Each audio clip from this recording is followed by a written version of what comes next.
Los Angeles, California, the finest weather, the biggest stars, and host to the best players in Overwatch. Welcome to day 2 of the Overwatch League semifinals. Today, one of our semifinal series will reach its conclusion. The Los Angeles Valiant are down 1 match in this best of 3 series. The number 2 seed is looking to flip the script and avoid elimination. But the feisty London Spitfire might have something else in mind. London is preparing in their team room as they will try to close out this series and be the first team to punch a ticket to the grand finals. So, let's get into it. The semifinals of the Overwatch League playoffs is in full gear. London continued their dominance over the city of LA, defeating the Valiant on Wednesday and taking the 1-0 lead in the best of 3 series. London get the honors. They go 1-0 up in this series. Today, will the Spitfire be the first team to punch their tickets to the finals? 열심히 해서 꼭 결승 갈 수 있도록 하겠습니다. Or will Wings be out in the Blizzard Arena for a Valiant comeback? Today's match is so important for us because it's our comeback into the finals. We visit the Valiant's campus to see how they put together a championship contender. At this point now, we're like, we are a good chance to win this entire thing. Plus, fresh off of a quarterfinal series against London, Gladiators DPS and former Valiant star Silk Threat joins our desk. This is Watchpoint. The beautiful Blizzard Arena is going to be rocking in just moments from now as day 2 of the semifinals is about to go down. This is Watchpoint presented by Cheez-It. I'm Malik Forte here with Monte Cristo and Doa. Guys, did we just hear a vuvuzela or am I tripping? I'm pretty sure we did. It was only a matter of time, right? Till one got into the arena. I guess. Right. Hooray. Yeah, people were in the spirit. I love it.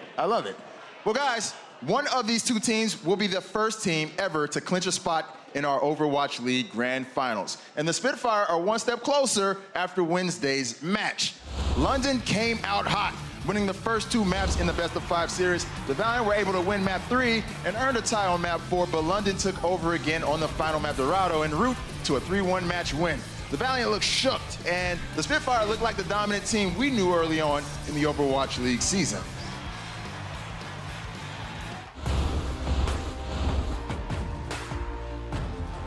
팔강을 할 때 발리언트랑 스크림을 좀 많이 해가지고 발리언트랑 이제 상대할 때는 좀 전략을 조금 바꿔서 데뷔했던 것 같아요. There was added pressure because we hadn't played on stage in so long. When we finally got back up there, it took a little for us to get back into it. Let's get it on, ladies and gentlemen. It all starts here on Junkertown. 저희가 아무래도 좀 1, 2세트를 할 때 실수가 적지 않았나. 쓰레기총 같은 경우도 저희가 되게 압도적으로 이겼고.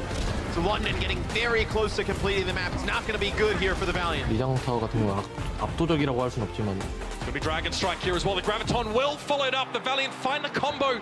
이겼어서 London take map 2. 저희가 항상 2대0으로 하프타임을 가면 이제 역수입을 당해가지고 좀 항상 불안한데 Kings Row is going to be the hybrid map. What does the Valiant do on defense? On Kings Road defense, we just started listening to each other more. Kareem didn't get any value out of that one now, but Space might be here to the rescue. That's huge. What a swing in this fight. 저희가 왕의 길에서 발리언트 수비에 이제 좀 아무래도 뚫기 힘들었던 이유는 저희가 픽을 좀 더 빠르게 바꿨으면 좋지 않았을까 싶기도 하고 The Spitfire, they're out of luck.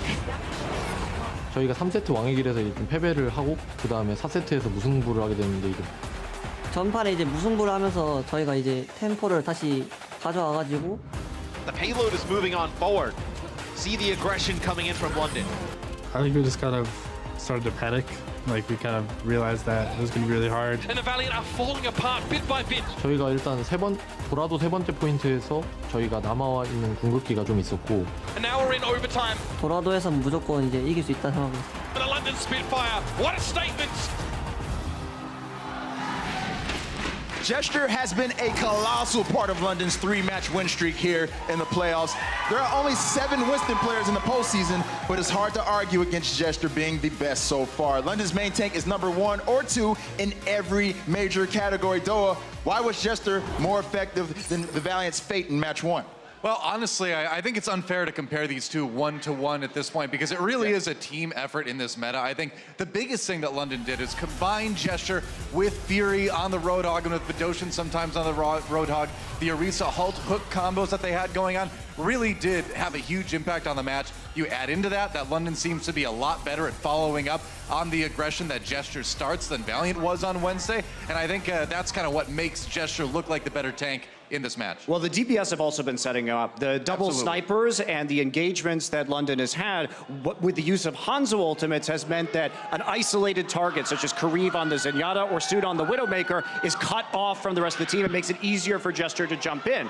But going into these Widowmakers, it's such an important matchup right now. Now, worth noting that Birdring and Sud in the last series are showing not the best stats on Widow overall, but Birdring's still coming out ahead. And you look at this and you say, okay, he has low hero damage done, but his scoped accuracy so much higher, as well as his eliminations and final blows, fewer deaths as well. So Birdring's been playing the flanks a lot, which means he's not pumping a lot of damage into tanks, but he's getting the pickoffs when they matter. Right, I've come to learn that it's not about the quantity, but it's more so when you get those picks within the team fight.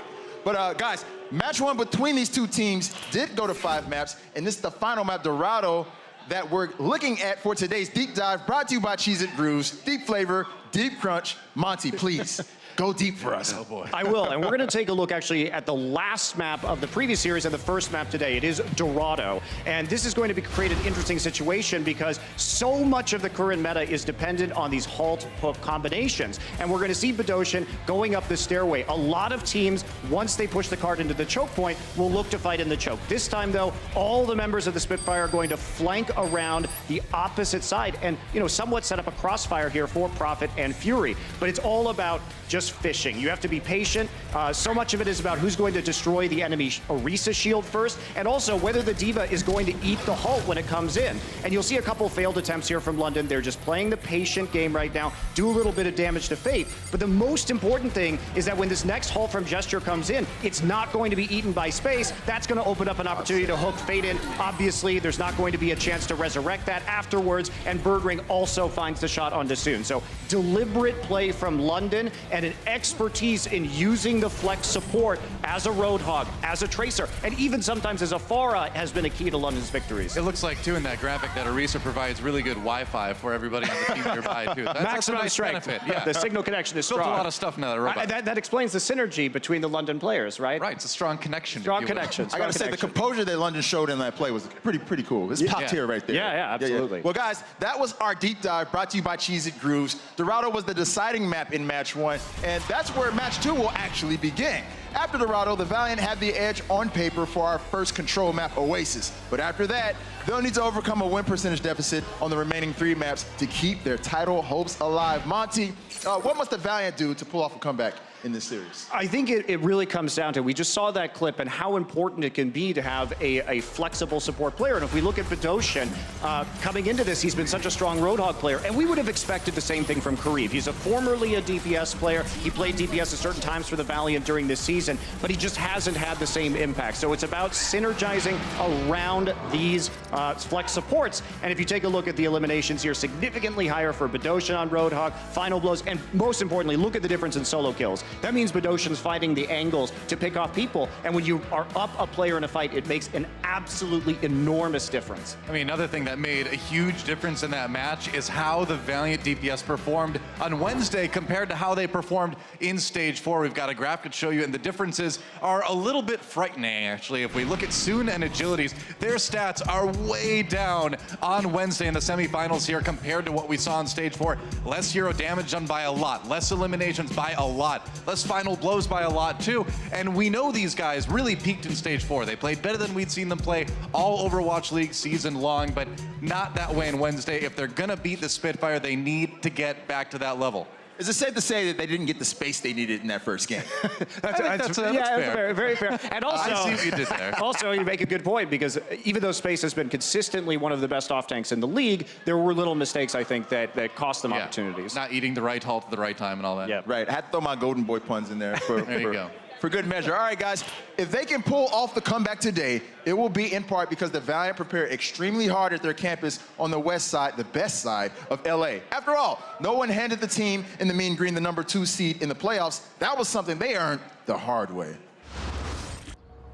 I wouldn't necessarily say we're motivated by being pioneers. I think we're just motivated by wanting to do better. We're here on the Valiant campus in Culver City in Los Angeles. All the work that gets done here. We're not big believers in the team house model.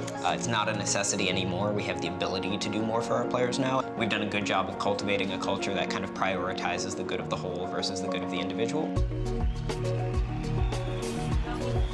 They got it, and Valiant will win the battle for Los Angeles in a 3-2 reverse sweep. Wow.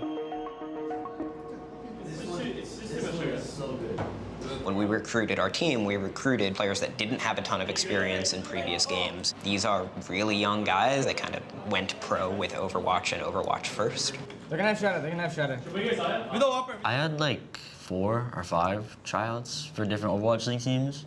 And all of them, of course, I was 17, so like I couldn't compete, but it gave me time to analyze what we were doing good and what we were doing bad, so that when I came in, that it'd be easy for me to play.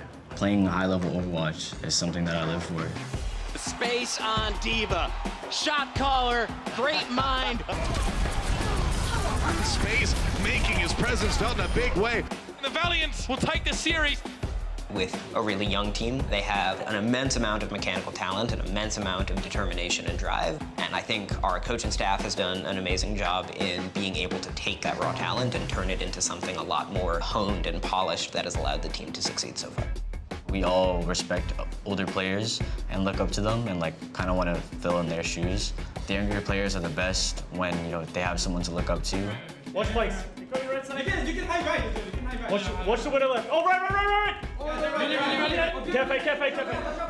Costa, of course, he brings a kind of brand of leadership and emotional maturity and stability that's really hard to find. Because we are on the cart, we're slowly edging forward, and like you'll see what happens here. Because we're edging forward, it allows them to set up. His presence helps calm everybody down, helps make the choices much more clear, and helps the players kind of coalesce around a certain decision or a certain path to take. Help it. Costa getting 2. That's how we're doing down under. I could tell when I first arrived that like everything was changing. There was some coaching changes, there was some player changes. It seemed like they were trying to restructure it in a way that sort of had the team in like a really positive environment and sort of trusting and everyone working together and not sort of building around one person or one person's ideals. And I honestly attribute that to a lot of our success right now.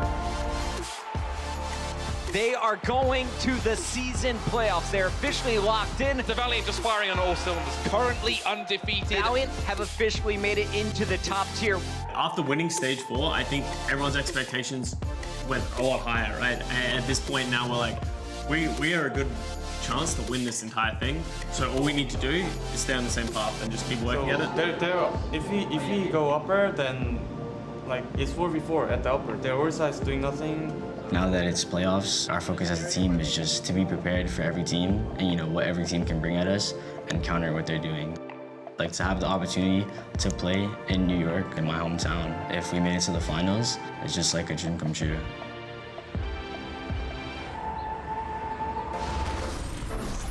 Here are the starting lineups for match 2 between the Valiant and the Spitfire. No changes from Wednesday's lineup, so we'll see if the Valiant can change the result this time around. And now, we'd like to welcome a special guest to our Watchpoint desk. He plays for the LA Gladiators, who faced London last week, and he started the season as a member of the Valiant. Silk Thread is here. Yo, how you doing, Silky baby? How you doing, man? You good? I'm good.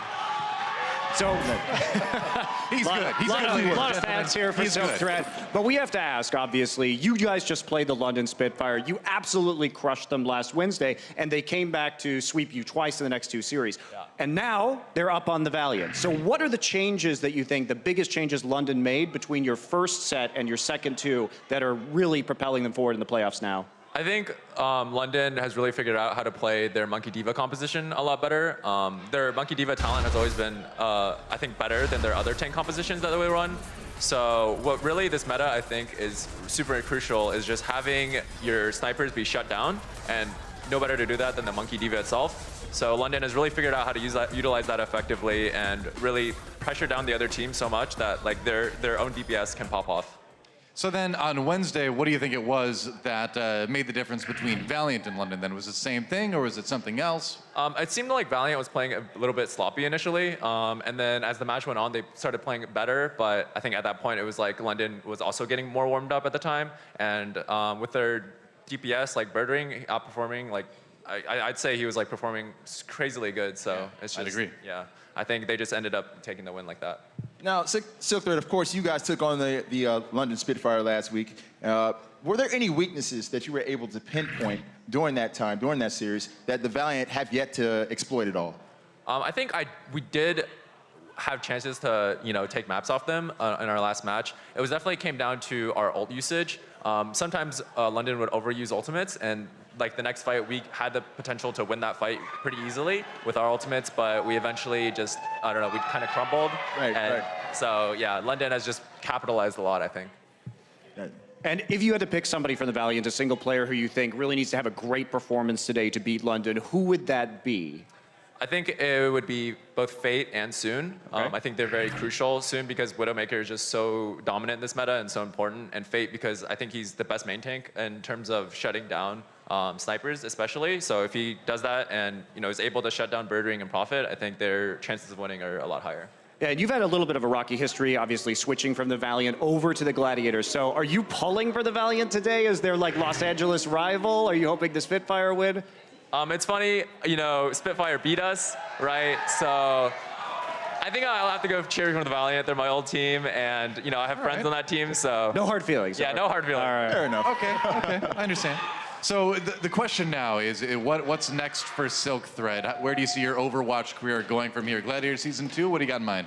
For now, I'm just riding out the wave, continuing to grind, improve my mechanics. I think that's the biggest thing I need to improve on going into Stage 2, or Season 2, excuse me, is my mechanics on like multiple different heroes, because my kind of selling point as a player is my versatility. So if I improve my mechanics on all the like heroes I can play, I think my value will be a lot higher. So just get good at everything. Sounds simple. Pretty much. I see. All right, so whatever happens with your Overwatch career, it seems like you're lining up for a future in dancing. No, actually. No, take a look. We peeped it, man. We were on Twitter and we saw you and Asher getting down. No. This is the In My Feelings challenge, am I correct? Right? Yeah, it is. Wow. Silk Thread, this is your life.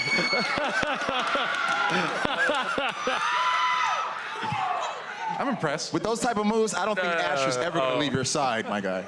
We'll be starting a duo band pretty soon. And I like how Void's just kind of chilling in the back, checking out the moves, Maybe he's getting the download. He's starting to look a little bit disturbed back there. Monty and Duo, would you like to do this challenge like me and Asher did? You know what? I think that's a fair proposal. Monty and Duo, the In My Feelings challenge. Let's go. I will have to do it later because I actually don't know how to do it and I've never heard that song. You're a fast learner, I'm sure. You're a fast learner. I will be a fast learner. You don't have a car to get out of right now, sir. Oh, my goodness. You can do it later. All-star match. Yes. All right, so let's get some predictions. Yeah. Silk Thread, who do you think is going to take this match, man? I think if Spitfire plays like they did last time, Spitfire will probably take this match, but I'm hopeful that Valiant can pull through. Interesting. All right, well, Silk Thread, thank you so much for stopping by. Everybody give Silk Thread a hand, please. Thank you. Good man. And you guys, we got Silk Thread's prediction. Coming up, Monty and Doe will give theirs. Who is moving on to our grand finals in New York City? We'll tell you shortly. London and Los Angeles are about to square off. The winner will be one step closer to the dream in the Overwatch League Championship.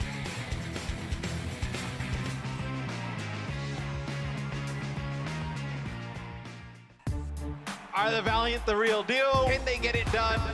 Coming to the playoffs, our expectations are to work as hard as we can. Oh, and there's a Riptide to remember. Coming into the playoffs, our expectations are to win. Able to take down Birdring and Nuts. So ridiculous. It's our chance to finally prove ourselves. His alter ego is a cyber ninja that parts people's heads from their shoulders. It's a huge honor to play the first season, and being in the playoff makes me really proud about my work and my teammates. That'll make the difference. Soon comes up with the goods. But we're just trying to keep everything as strong as possible and focus on the success that we had in the past and keep it running.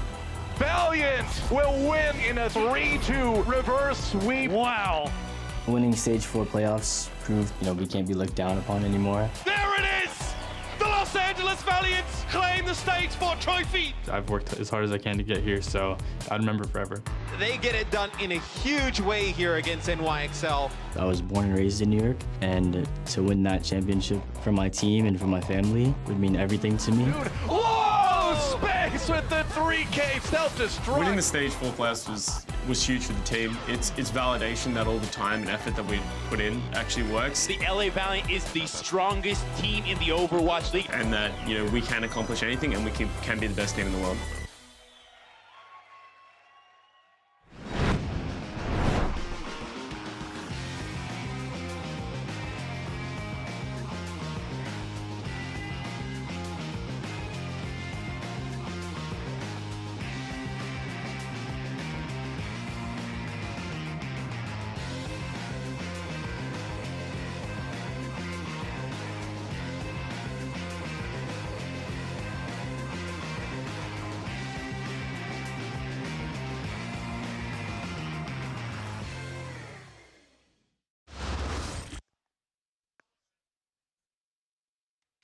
Prepared to make a comeback against the London Spitfire.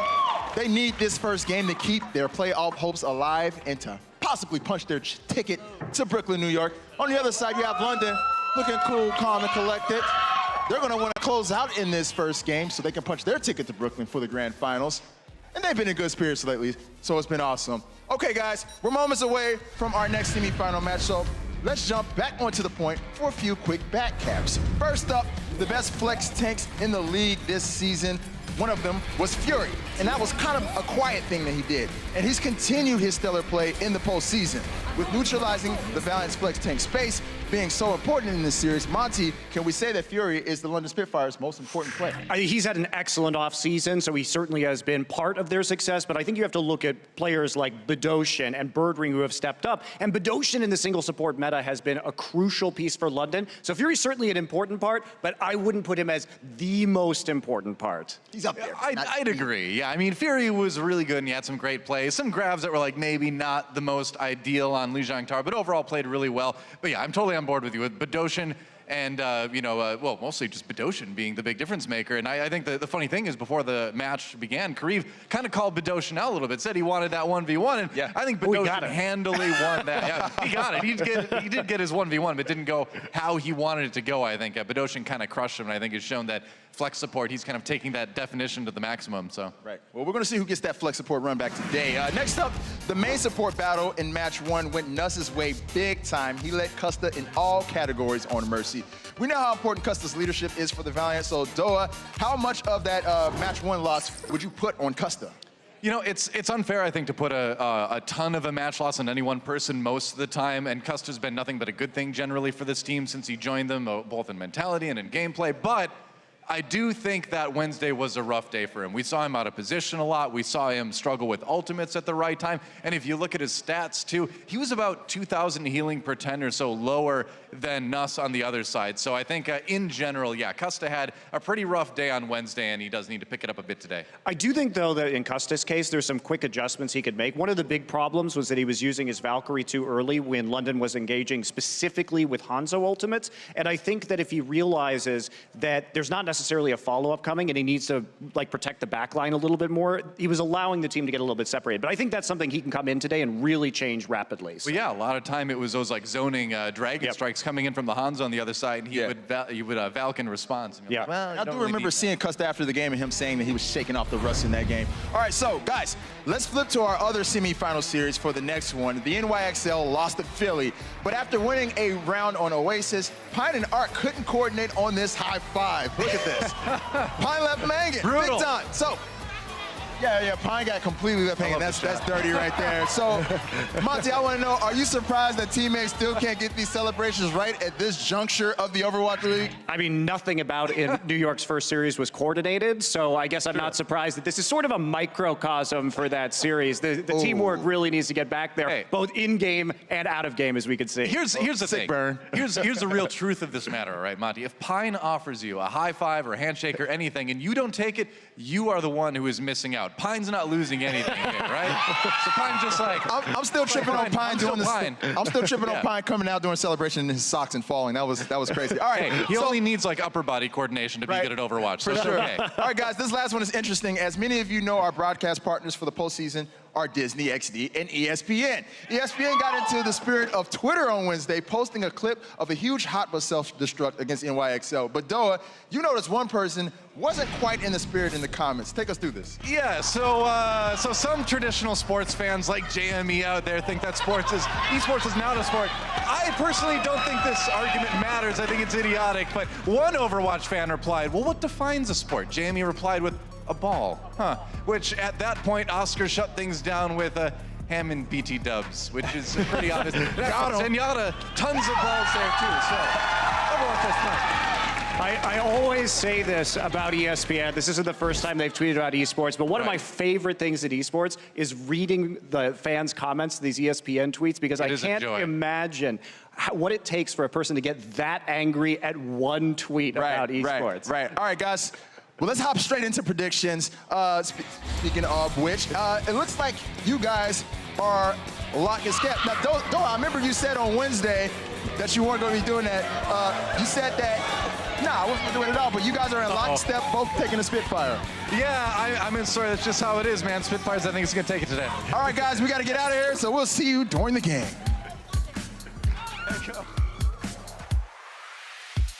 For me, becoming a champion in Overwatch League would mean that everything I've done so far has paid off. Agilities with the barrage, picks up 3 kills. It would feel amazing. 모두가 알 수 있고 그런 사람이 된다는 걸 Asano's just not letting up. 정말 좋은 것 같아요. 저에게 오버워치 리그 챔피언이 된다는 건 정말 큰 기쁨이 될 것 같아요. Hey, guess what? You're dead. Prophet's having a sick round right now. 저에게 오버워치 리그 챔피언이 된다는 건 팬들과 한 약속을 지킨다는 겁니다. Huge stick from Sabiomi takes down 3. 오버워치 리그 최초의 챔피언이 된다는 것은 꿈만 같은 일일 것 같습니다. Oh, that's what I'm talking about, Birdring. Your boy's back. For me, champion would mean everything because it's what we have been working for the whole season. Boop Neptuno right now is delivering for Philly. 저에게 오버워치 리그 챔피언이 된다는 건 다른 팀원들보다 다 Jonak is a monster. There's no other way to say it. 더 잘하는 거니까 자랑하고 다녀요.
It started as a dream.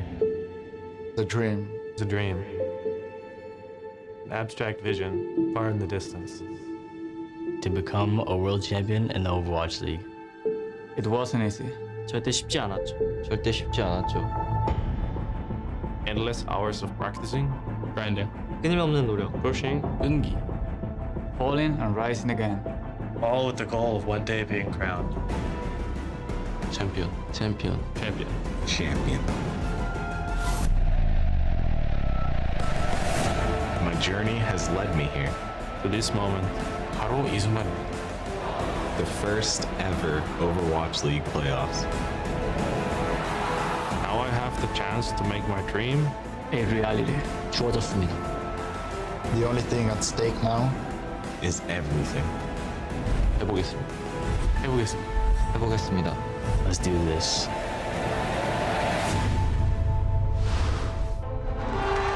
What's up, Los Angeles? We are coming at you live from the Blizzard Arena. This is the semifinals of the Overwatch League, and I am your host, Chris Puckett. Today, I'm joined at the desk by some of our favorites. You know the Brits. It's Bren, it's Sideshow. And fellas, we're coming into today with the underdogs, our 5th and 6th seeded teams with the advantage here in the semis. Incredibly unpredictable matches we've seen so far in the playoffs. We couldn't predict it. Nobody knows what's going on. If you think you do, you don't. Stop tweeting at me. Yeah, please stop tweeting at me as well. It's unbelievable. They should be sitting at the desk. You can keep tweeting at me, MLG Puckett, all day long. For anyone who missed the action earlier in the week, let's catch you up right now with where we're at in this series and, of course, how the playoffs are going to work. All of the post-pound in action and incredible moments have led us here, the semifinals of the inaugural season of the Overwatch League. But before the action of the first playoffs kicks off again, here's how it all works. The top 6 teams in the regular season standings qualify for the playoffs, with the winners of the Atlantic and Pacific divisions receiving a first-round bye. Each playoff match is a best-of-3 series, with each match being the best-of-5 maps. The quarterfinals saw the Philadelphia Fusion prevail over the Boston Uprising 2-1, while the London Spitfire rallied from a 1-0 match deficit to overtake the Los Angeles Gladiators. Coming into the semis, the remaining teams were reseeded according to their regular season records. That means the top-ranked NYXL faces off against the Philadelphia Fusion, while the number 2 seed LA Valiant take on the London Spitfire. The winners of these semifinals will punch their tickets to New York to compete for over $1 million and the opportunity to capture history as champions of the inaugural season of the Overwatch League. And here is a live look at our playoff bracket. As you can see, it's the Fusion up 1-0 over the NYXL, and the Spitfire currently up 1-0 over the Valiant. And this, of course, means that both those teams are just one match away from locking up a spot in the grand finals at the Barclays Center in New York City next week. But today, it's all about finishing the fight between the Spitfire and the Valiant. Yeah, incredibly important to note the Valiant still not out. If they win these 2 series today, they will be proceeding to the Barclays Center in New York, but it's going to be a tough road ahead. For London, it was a rough week to open things up against the Gladiators. They had a terrible Wednesday, but they bounced back very strong as the weekend went on. Now they're in the semifinals with the upper hand over the Valiant, our number 2 team and the reigning champions from Stage 4. So Josh, let's catch everyone up. How did London get the win in the first meeting between these 2 teams? Well, it started out on Junkertown between the London Spitfire and the LA Valiant. And although we thought the LA Valiant would be favored there, they really failed to stop the London attack. And the 2 key players that we're looking at all the time on the LA Valiant are Space and Fate, the tank duo. And they really looked a little out of sorts. They weren't able to shut down Prophet and Birdring, who just flanked and ambushed the LA Valiant, dropping on them from all sides and picking them off. It was a little bit one-sided. Yeah, and as we move over to Lijiang Tower, Agility is really showing off his prowess on the Pharah, hitting a lot of direct rockets and really leading the way for his team to try and get the win. But unfortunately, Birdring was in the map, and he was shutting down that Pharah Mercy combo on the Widowmaker, alongside a bit of help as well from his tank comrades, I should say, of Fury and Gesture. The coordination on point when it came to Lijiang. But then when we went over to King's Road, this is where things really started to turn around. The LA Valiant looking so much better than they had done the rest of the series. Despite the DPS and the tanks from London getting the better end of the previous 2 maps, here, Fate and Space and Custer all looked so coordinated. The outpositioned, outmaneuvered, and outplayed the London Spitfire, easily held them to turn the series around. It seemed the Valiant were back in game 3, and when we came into Hanamura, I thought, all right, this is where the Valiant ties things up and forces that game 5. They looked great on defense. They stopped the Spitfire short of that point B, but on their own attack, it was the Brigitte coming out for profit. The Spitfire absolutely shut down all of the Valiant's pushes. This map ended in a draw, so that meant London was still on match point going into game 5. And then we move over to the final map, Dorado. The game was opened up with Badosin flexing it a little bit onto the Roadhog, creating all sorts of opportunities for London to try and capitalize. Space tried to even it out in the end with big self-destructs, but in the end, came a little bit too short, as it was Profit on the Hanzo who really sealed the deal for them, creating a lot of space, these big openings, big Dragon Strikes to really allow London to seal this map and take the victory. It was a big surprise. I think a lot of people were caught off guard, not just here in the Blizzard Arena, but online as well. But coming in today, it seems that everyone now seems to think the Spitfire may have the advantage here. Let's talk about what our fans may have seen at home. Bren, if you could highlight just one difference between the teams in their last meeting, what gave London the edge over the Valiant? That's such a difficult question, Puckett, because there were so many things, right? Birdwing was playing incredibly well. The tanks of Fury and Jester, like we said before, the coordination was unparalleled. But for me, I've got to look at Profit as a player on the Hanzo. This guy's performance was unreal. You compare it to Agility's here, you can see the statistics that he's putting up. 8.6 final blows per 10 minutes. The final blows are the kills that you get yourself. And Profit, he was securing so many of them with the help of his team, with the Dragon Strikes, hitting those headshots with his own, like his bow, and the Dragon Strike kills as well. That's the important one to look at as well at the bottom. 3.0 kills per 10 minutes. That shows that there's coordination there with the tanks, and they're really working well with the ults. Those Hanzo ultimates are so key, and of course those divas constantly trying to eat those up. But let's talk about the Valiant here, Josh. They're not out of it. They're your stage 4 champions. This was a dominant force at the end of the regular season. If they're going to get the job done in front of their hometown crowd, how do the Valiant battle back today? Oh, people like to be doomsayers, right? And even though the score was 3-1 on Wednesday, this was a very winnable series for the Valiant. And they can make some improvements because it looked like they were a little under the weather on Wednesday. So my keys to victory for the LA Valiant today when they go up against the Spitfire, first and foremost, their tanks have got to step up, I think. We know that Fate and Space are an incredible tank duo when they're playing their best, very highly rated by their peers. But here you can see that when the tank line is starting to break down, the London Spitfire was able to get a huge advantage there. This was partly because Agilities and Soon are not taking care of the flanks. Look at Birdring all the way out on the left there. That is forcing Soon into a tiny little corridor where he's trying to shoot at the same angle as Agilities. They can't get the work done. They're scared of Profit and Birdring, and that gives them all the time in the world for the London Spitfire to be able to pick up the kills. This isn't good enough. They need to be controlling those flanks. The third point is that you have to be shutting down Badoshin.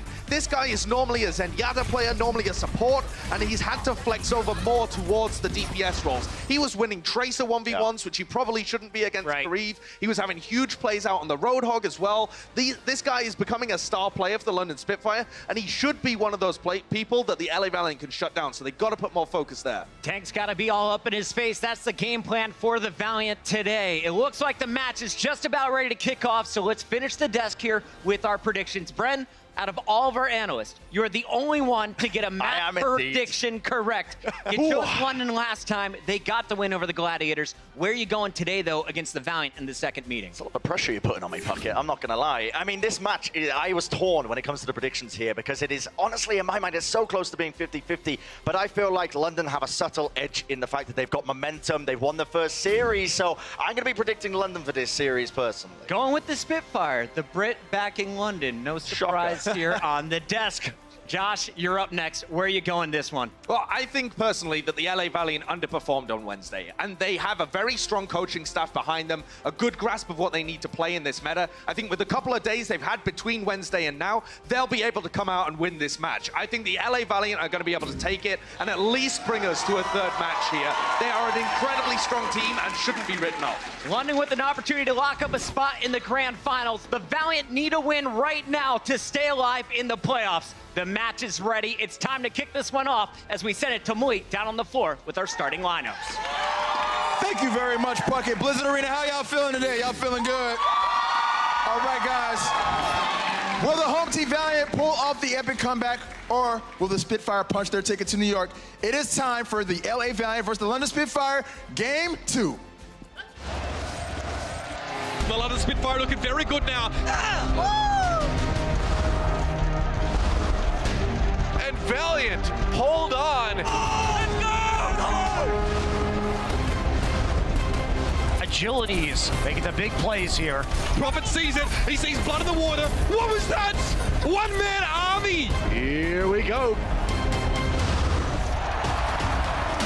Coming out first for the London Spitfire. On support, number 8, Nuss. On support, number 22, Bedosian.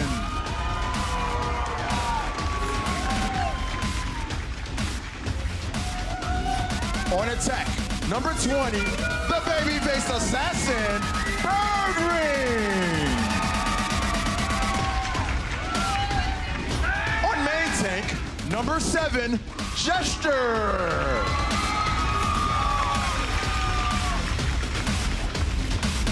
On attack, number 13, Money Shot Profit.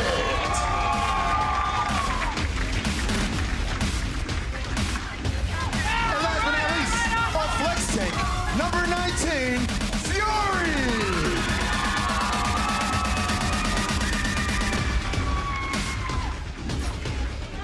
Give it up for your London Spitfire starting lineup.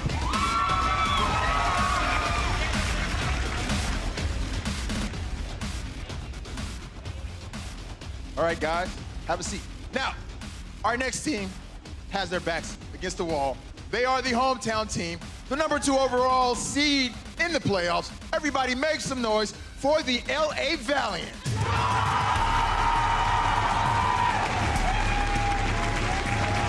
Coming up first, and main tank, number 1, Fate.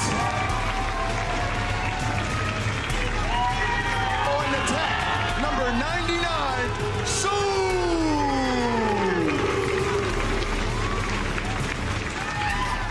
On flex tank, number 16, Space.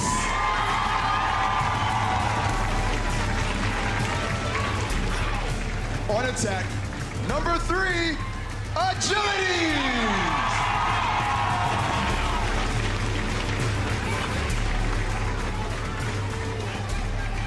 On support, number 7, Kareem.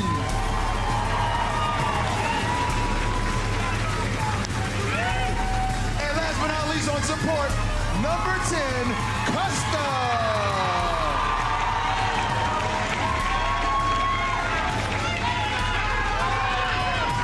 Give it up for your LA Valiant.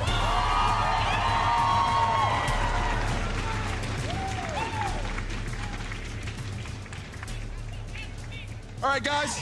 Well, the Blizzard Arena is all prepped. The players are prepped. Remember, guys, a lot on the line here. A trip to the Grand Finals in Brooklyn is going to be on the line. So without any further ado, let's go ahead and send it over to our casters, Uber and Mr. X. The stage is set, Malik, for this semi-final to continue. It's Wings Out versus Aces High, but Matt, only one of these teams can take flight. London come in with a 1-series advantage, essentially, and the Valiant have a lot of work to do to get themselves out of this hole. These elimination games are much harder to win, though, than that first series. So I think you're going to see a really different Valiant here today. It's what London Spitfire shows up. I know if it's the one from the other day in the first matchup, you could easily see them find themselves in the grand final. Wouldn't that be insane as well? The team that took that first stage title and then looked kind of anemic for much of the Overwatch League up until this point. I've heard players even say that London look like they're the very best right now. One thing's for sure, though, the tank battle in this particular series is very important. Also the supports as well. Support deaths is something that we've been examining a little bit now between these two teams. And you can see Dorado, which is going to be our first map. You can see that obviously Kareem and Custer having a rough time in general. Yeah, I know, and this is going to be the first map in this series as well. You can see just how much higher the support deaths are. I know in the first match for the LA Valiant. If they're going to hang in this series, they need to keep both of those supports alive, especially here on this first map. And I think this first map is huge just in terms of momentum and mindset, right? If you're the Valiant, you want to come out, you want to set the pace, you want to take this first map. If London wins it, you know, those guys, they came in here the other day, they were really like loose. They seemed like they're having a good time. There wasn't much on the line for them, right? They didn't really feel a lot of pressure. Now they're ahead, though. Yeah, I mean, it's a much different place to play out of. All right, well, let's have a look at our maps for today, ladies and gentlemen. Brought to you by Toyota, taking your places. Dorado is the first of those places, and a map again where the tank battle will take center stage, Matt. And I will say it's also huge for the Valiant because the second map would be Oasis, and that is a map that London has been really poor at during the regular season. It's a nightmare map in general. It's like they're every time they see it come up in the pool, everybody's cringing about it as a London Spitfire fan. So we'll have to see. If it goes to map number 2 and they're down, that's definitely a must-win there. It'll be the London Spitfire on attack here to kick things off. It'll be the Valiant on defense. They'll roll out the triple tank and the double sniper setup with Custa as that solo support. Matt, we talked to Custa and some of the Valiant players before the game. They said, we felt much better when we were being constantly underrated throughout the course of the season. The moment people started putting us up for prediction, we felt like the pressure was greater, and maybe it's just a mental thing, but it makes a difference here. Well, they're in luck, Matt. A lot of the predictions have gone against the Valiant, with the exception of your boy Sideshow. They'll be happy about that. Nothing in Aussie in Custa likes more than to be an underdog, and here we are, Dorado. Let's kick it off, ladies and gentlemen. London in the attack. Coming the blue and white. It's going to be a mirror composition on both sides. So both teams going to run the double snipers with Widowmaker. Hanzo going to have the triple tank with Orisa, Diva, Roadhog, and then that solo support Mercy. Nuss and Custa. I know the Mercies for their teams respectively need to stay alive, the only source of true healing. You see Soon there just popping up like a jack in a box just to get some scouting done and also see if there was a non-shielded target, a vulnerable spot on the Spitfire. It seems that none of those presented themselves. But now this is where things slow up a little bit, Matt. The Orisa fight, this war of attrition begins now. And the Valiant, let's see if they're prepared for this. This is something that the Spitfire did the other day. Ocean came across this staircase and you're going to get a quick halt and a hook. Looks like they're a little bit more prepared for it. They see the Orisa barrier go down. They've got, no! And it's Custa. Got him! Custa's down. Birdring picked him off because he was pulled away. Ocean almost getting punished for that, but he could just heal up and take a breather, and that's the perfect opening for the Spitfire. You cannot ask for much more than that. Ocean couldn't see Custa, but he saw the Hulk that had been fired out by Gesture. He knew that there'd be a target on the other end of that, and there was.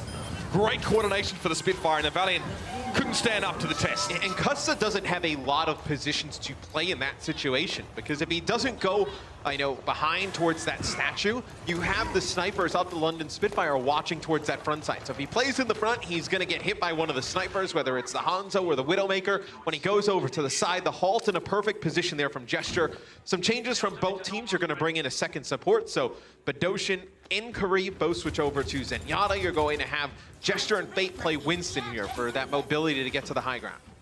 So much easier to punish positioning errors or any mistakes in that regard. The Valley want to get aggressive though, at least try and get this one in their own hands. Dragon Strike coming through, doesn't look like it. Managed to get out of the gates though. Fate goes down, he was the first one to the fight for the Valiant. And the Los Angeles couldn't really use his initiation to find an opening kill there, despite, it seems, Space eating up that Dragon Strike. And if London wants to, they can invest the Valkyrie into the fight, but it's not even going to be necessary. They're going to keep moving the payload here. And look at this, Prophet just used his Dragon Strike. He's already 77% to another one. Building up that Hanzo ultimate very fast, putting down a ton of damage right now. And if you look at the damage between him and Agilities, about 400 more damage. Agilities without an elimination for a final blow, but that goes for the entire LA Valiant team. In all fairness, Agilities has got 40% of his team's damage. It's just, the spread is so uneven right now. Karib goes down early at the start of the fight, and the Valiant are getting absolutely hammered. Not one kill to their name yet in this round, Matt. No, and if you're Custa, you use Valkyrie there. When Karib dies early, you obviously would like to bring him back, as that support also offers the Discord Orb. So you see Karib going and get the front spawn here as well. But the issue is Karib doesn't have a large HP pool playing Zenyatta. You'd rather use it. It's a better value to get it onto Fate. But as soon as Fate dies, you lose another player, and then there's no opportunity to even get a single res off. The London Spitfire are hitting hard, fast and early. The landslide that the Valiant seem to be struggling to find any footing in right now. Still looking for their first kill as a team, and it won't be coming now. Soon goes down to Birdring. Great little flanking position. Soon under a lot of pressure so far in this round. Look at the Spitfire, man. They're not stopping for anyone. Pushing forward, payload moving all the while, and they're pushing the Valiant back into their spawn. Yeah, now, you know, Nuss is going to get this Valkyrie faster than Custa coming up. Fury does have a self-destruct to back players off the card. Is be space launching his self-destruct in. Doesn't get anything, and you're going to have Fate falling at the hands of Jester. Fate doesn't even use his Primal Rage there. He doesn't get a chance to, even while the self-destruct was in. Jester was brave. He went for the kill anyway. Prophet is down. Space finally finds a kill. Something for the Valiant at least, but it's nary a glimmer of hope at this point as Agilities has pushed back and gets no value from the Dragon Blade. Too many players up for the Spitfire right now, and the pressure is just something they can't fight through currently. Payload currently not moving here. They're dealing with the fight for the most part here, but the Spitfire on the threshold here of a blisteringly fast take. Primal Rage now gets used for Fate just to try and elongate this fight as much as he can, but he's very low on health. Yeah, Jester's going to have a Primal Rage to use of his own. He's going to jump right into the back line, and that's going to be the Dragon Strike that comes in from Prophet as well, trying to split some players off. You're going to get that kill. How is he still alive? Somehow, Jester alive as well. Down about 2 HP here is the Valiant trying to hold on D. Agilities does get the health back, but he's not going to get away here. Jester ensures that kill is completed. Spitfire has spent some time playing with their food here, but they're actually unable to finish the round. The rest of the Valiant spawn so much closer. They create a numbers advantage quite easily, and they finally hold the Spitfire at bay. So now a full-on dive coming out from the Valiant with your Genji Tracer, and you know, those two tanks so mobile. Look at this Birdring switch. Yeah, Birdring was going over to Brigitte. Now it looks like he's going to play... Okay, so he's going to switch over to Hanzo. So this is the great thing about the London Spitfire DPS, a lot like we talk about the Philadelphia Fusion, just so versatile. Now you have Birdring who will pick up the Hanzo, and you're going to have Prophet play Brigitte. Prophet's Brigitte in stage 4 was unreal. One of the best, statistically as well as just purely on the face of it. Ostensibly, he was very great at disrupting enemy divers. Brigitte very, very good at dealing with Genji and Tracer. Winston as well, stunning them up before they can find their targets. So Agilities, you see, he thinks twice before trying to jump down on the Brigitte, knowing that it could be the end of him if he commits to that. But he has a Dragon Blade. He's waiting for his team, most likely, to try and get rid of the Brigitte in general. The Shield Maiden's going to ruin his day otherwise. Now it's going to be the Blade, though, that comes on through, and he gets nothing with it. That's going to be Fate and Agilities both falling. It'll be both support ults used here for the London Spitfire as they're rolling the payload on close to the end here. It's going to be Kareem getting on it, using the Transcendence, just trying to extend this a little bit further. Trying to break line of sight, get around. It's just enough time for Fate to get to the payload here, but it's just him. Agilities are trying to push his way through. Prophet does get taken down. The focus fire from the two Valiant plays enables them to get rid of the Brigitte. Soon, though, the Primal Rage from Jester goes very deep into spawn, in fact. Picasso opts to bring Kareem back into this fight. The Needles in Yada here, they're healing. More than anything, so crucial right now. Dragon Strike cutting through the payload. The Valiant able to avoid that one for the most part. Gesture knocked back. He's low. Discord Orb takes him down. Nuss is missing for the Spitfire here as well. They do not have healing. And that looks like it's going to seal the deal. Yeah, London will have to back out of this. Agilities makes a change over to Brigitte, doing a nice job charging his ultimate. But the London Spitfire on this next attack, Mitch, you'll have a self-destruct, you're going to have Rally, Transcendence, and most likely you will end up with Nuss getting Valkyrie here. You look at where Custa is in terms of his Valkyrie and Kareev as well. I know a long shot for them to get these ultimates in this next fight, considering how drawn out it's going to be. Here we go, the fight's already started though. Gesture takes a lot of burst damage as he ascends to the high ground. That's his Fury, so the Spitfire back away, but they can disengage and start again. Birdring now as well, just pumping out the shots here on the Hanzo. You'll notice his ult percentage will accrue very quickly based on how many arrows he's firing. Bedosian locked in battle here with Fate, who in a very disciplined fashion opts to get out of the fight and try and stay with the rest of his team on the payload. The Valiant playing it safe here. No better time to do that. Here's the Dragon Strike coming through. Transcendence response from the Spitfire here to keep them healthy despite this ethereal being cutting through them. And both teams going for the Transcendence, and somehow Kareev managed to get his map. Yeah, and Custa working his way towards Valkyrie, so the Valiant may be able to make something happen, but Custa does fall at the hands of Bedosian. That'll be 3 for Bedosian. Now space on the card. He's going to use the self-destruct, gets rid of Birdring. So really, it's just Space and Kareev here for the Valiant right now. Space has to stay alive on the payload now. Fate's going to come forward. 20 seconds left in the round, but Space is missing. Now it's Fate with a Primal Rage. A lot more help, but the self-destruct's put right out in front of him. Fate manages to avoid it, but Custa wasn't so lucky. He tries to sally forth from spawn on the Lucio. The speed helps, but he wasn't very durable. There's not much you can do against an explosion like that from the D.Va Mech. Fate finally falls, and that should be it. Agilities doesn't quite get there.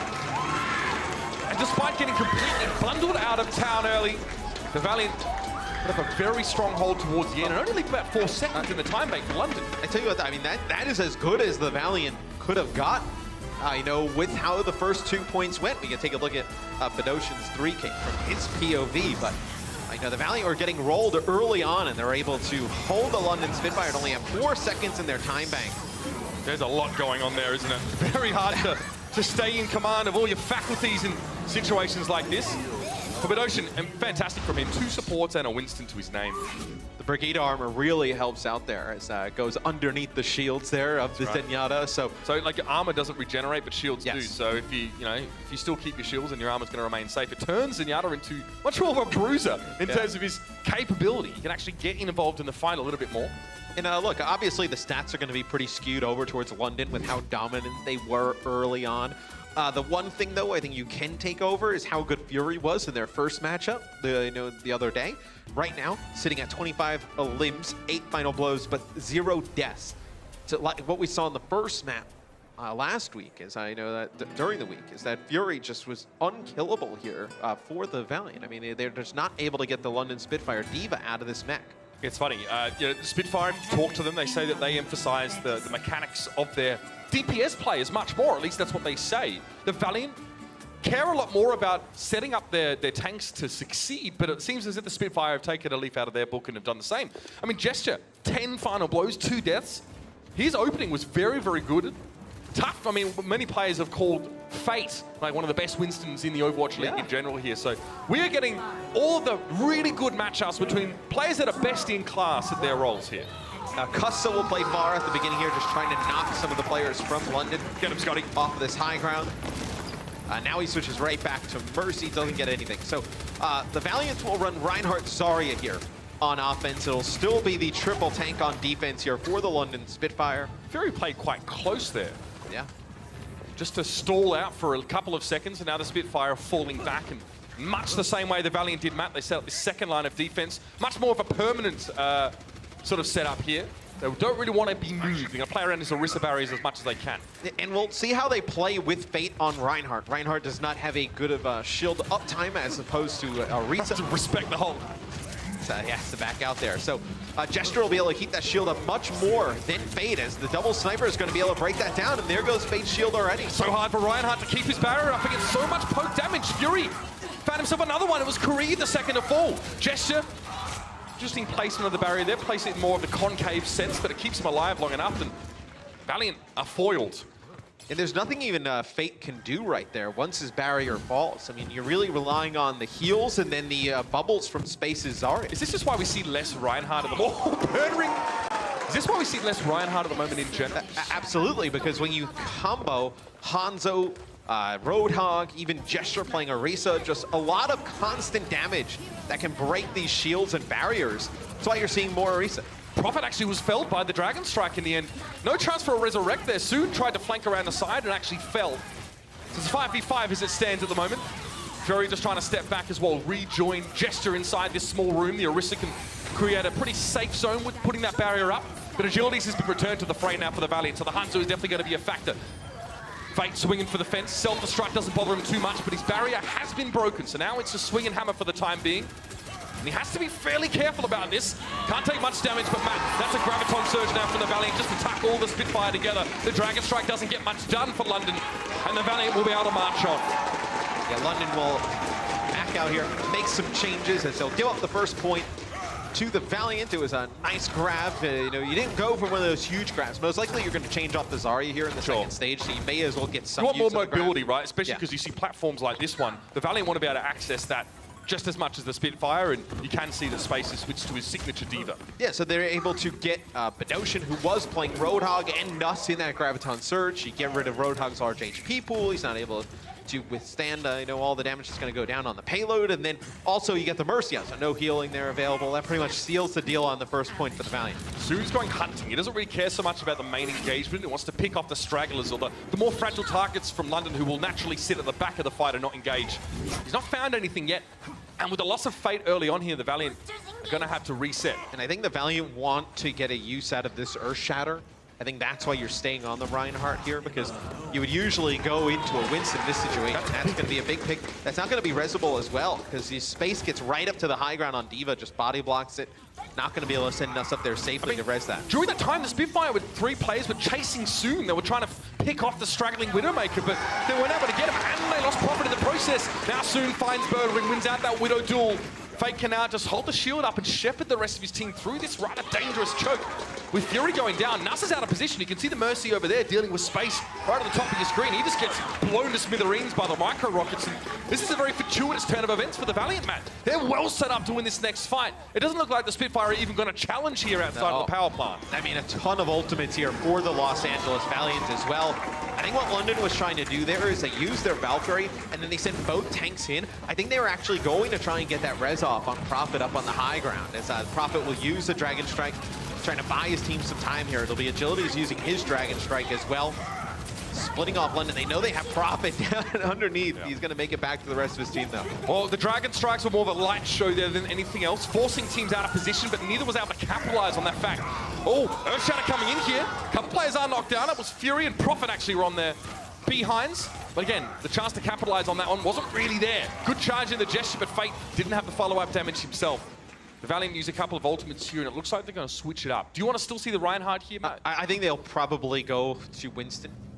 Yep. So it's going to happen. So they're going to go Winston, and Agilities will play Brigitte. So you make that change because Birdring was putting a lot of pressure on the snipers as Genji. Now Birdring is going to play Pharah. So you're going to have a Pharah Hanzo set up here. That's a clever switch. I don't know if they scouted the Brigitte swap from the Valiant, but I mean, Brigitte has a lot of problems with Pharah in general. She can't access it, she can't do anything. Maybe like a whip shot, but that's about it. I mean, I love this defensive Pharah here. We don't see it often at all. Yeah, you could have played Pharah here. You could have played Junkrat.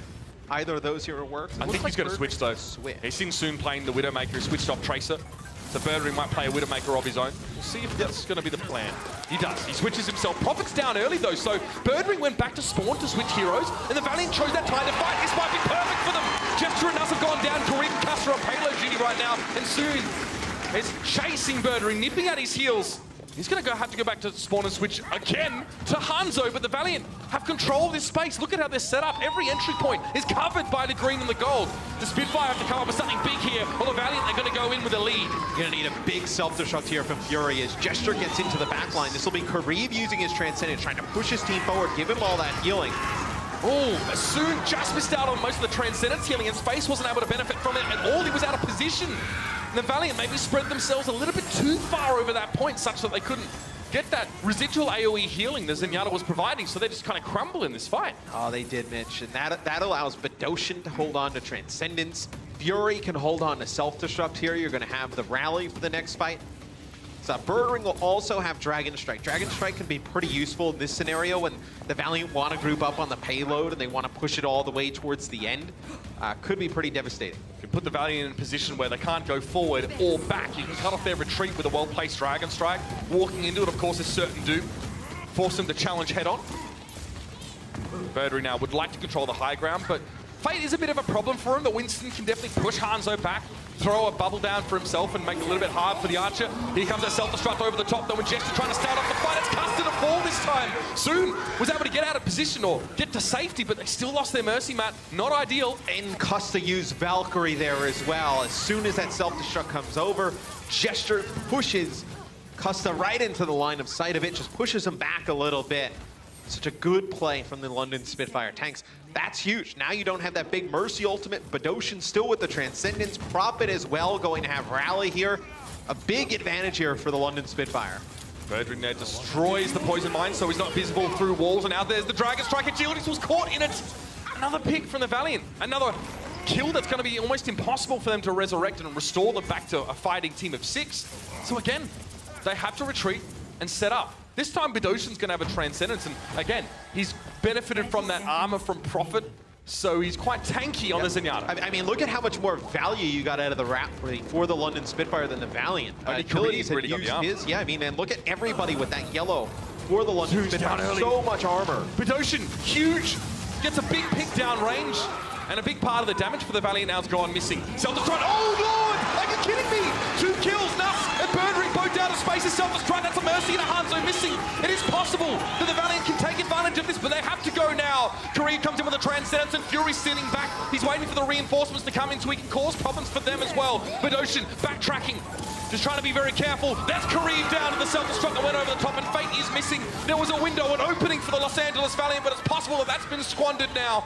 Agility switches over towards the Pharah to try and challenge out Birdring, but they're very light on the ground. Nobody on the Valiant really sitting on the payload except for Soon, and he can't stay. Overtime is done, and the Spitfire will take Mach 1. It was a close one.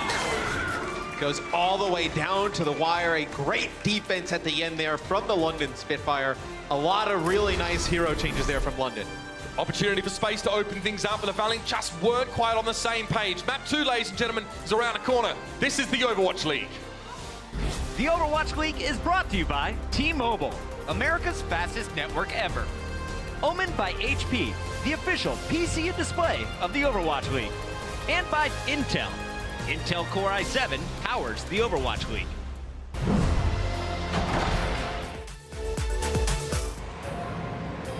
They don't just play for a team. They play for every fan, every rival, every moment, every match. And when everyone watching expects the best, they perform with the best.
When you come to New York City, you gotta do a lot of walking.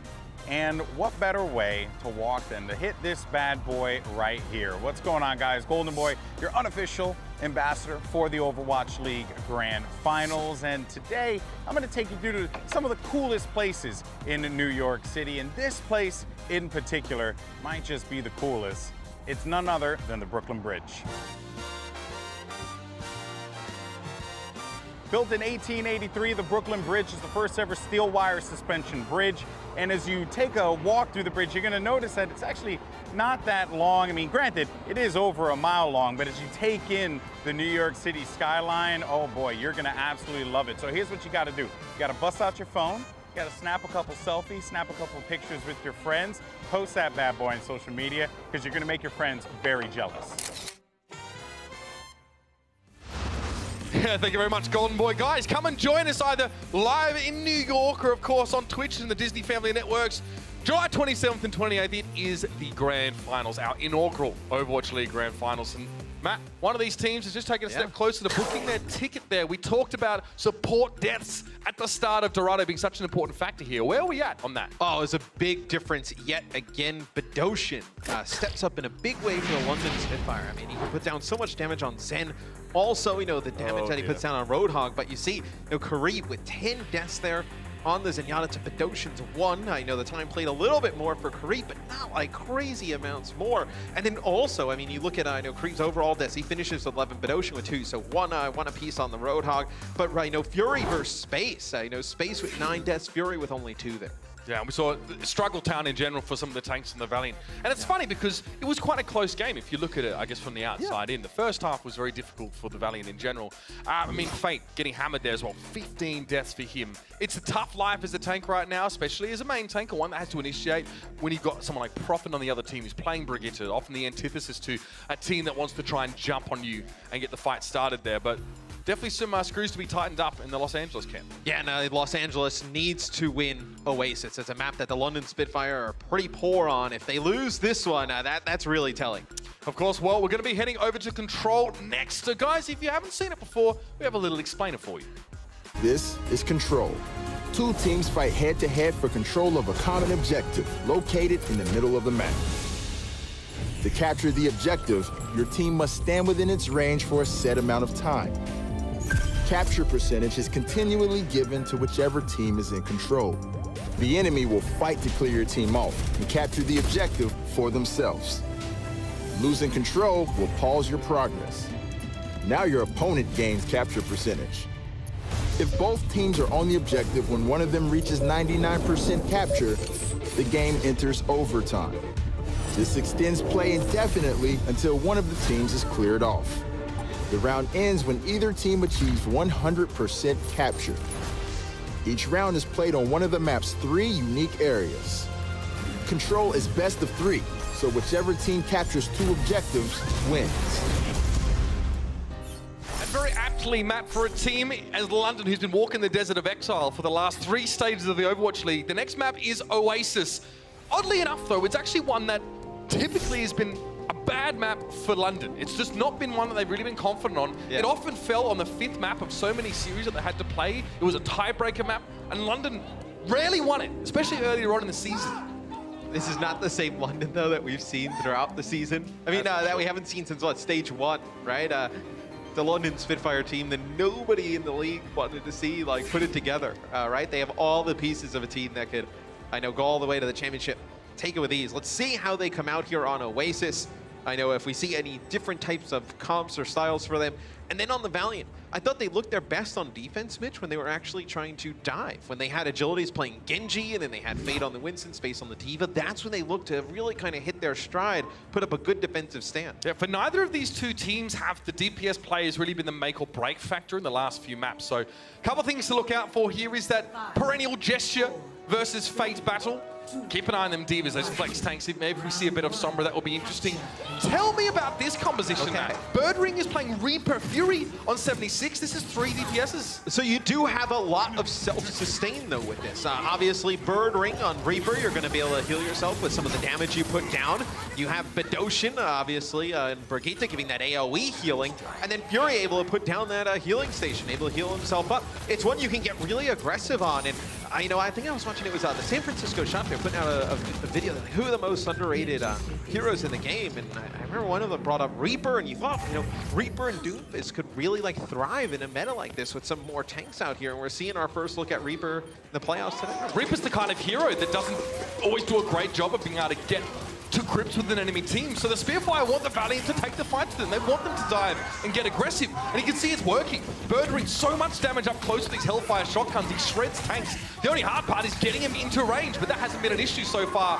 Now as the Valiant have to fight the Spitfire head-to-head to take the point. I tell you what though, Reaper, a lot like Doomfist, is a hero though that when they start to get rolling, can really be like a hard carry, can lead you to a victory, a certain one at that. We'll see how Birdring uses Death Blossom. This ultimate can get eaten up pretty quickly by space.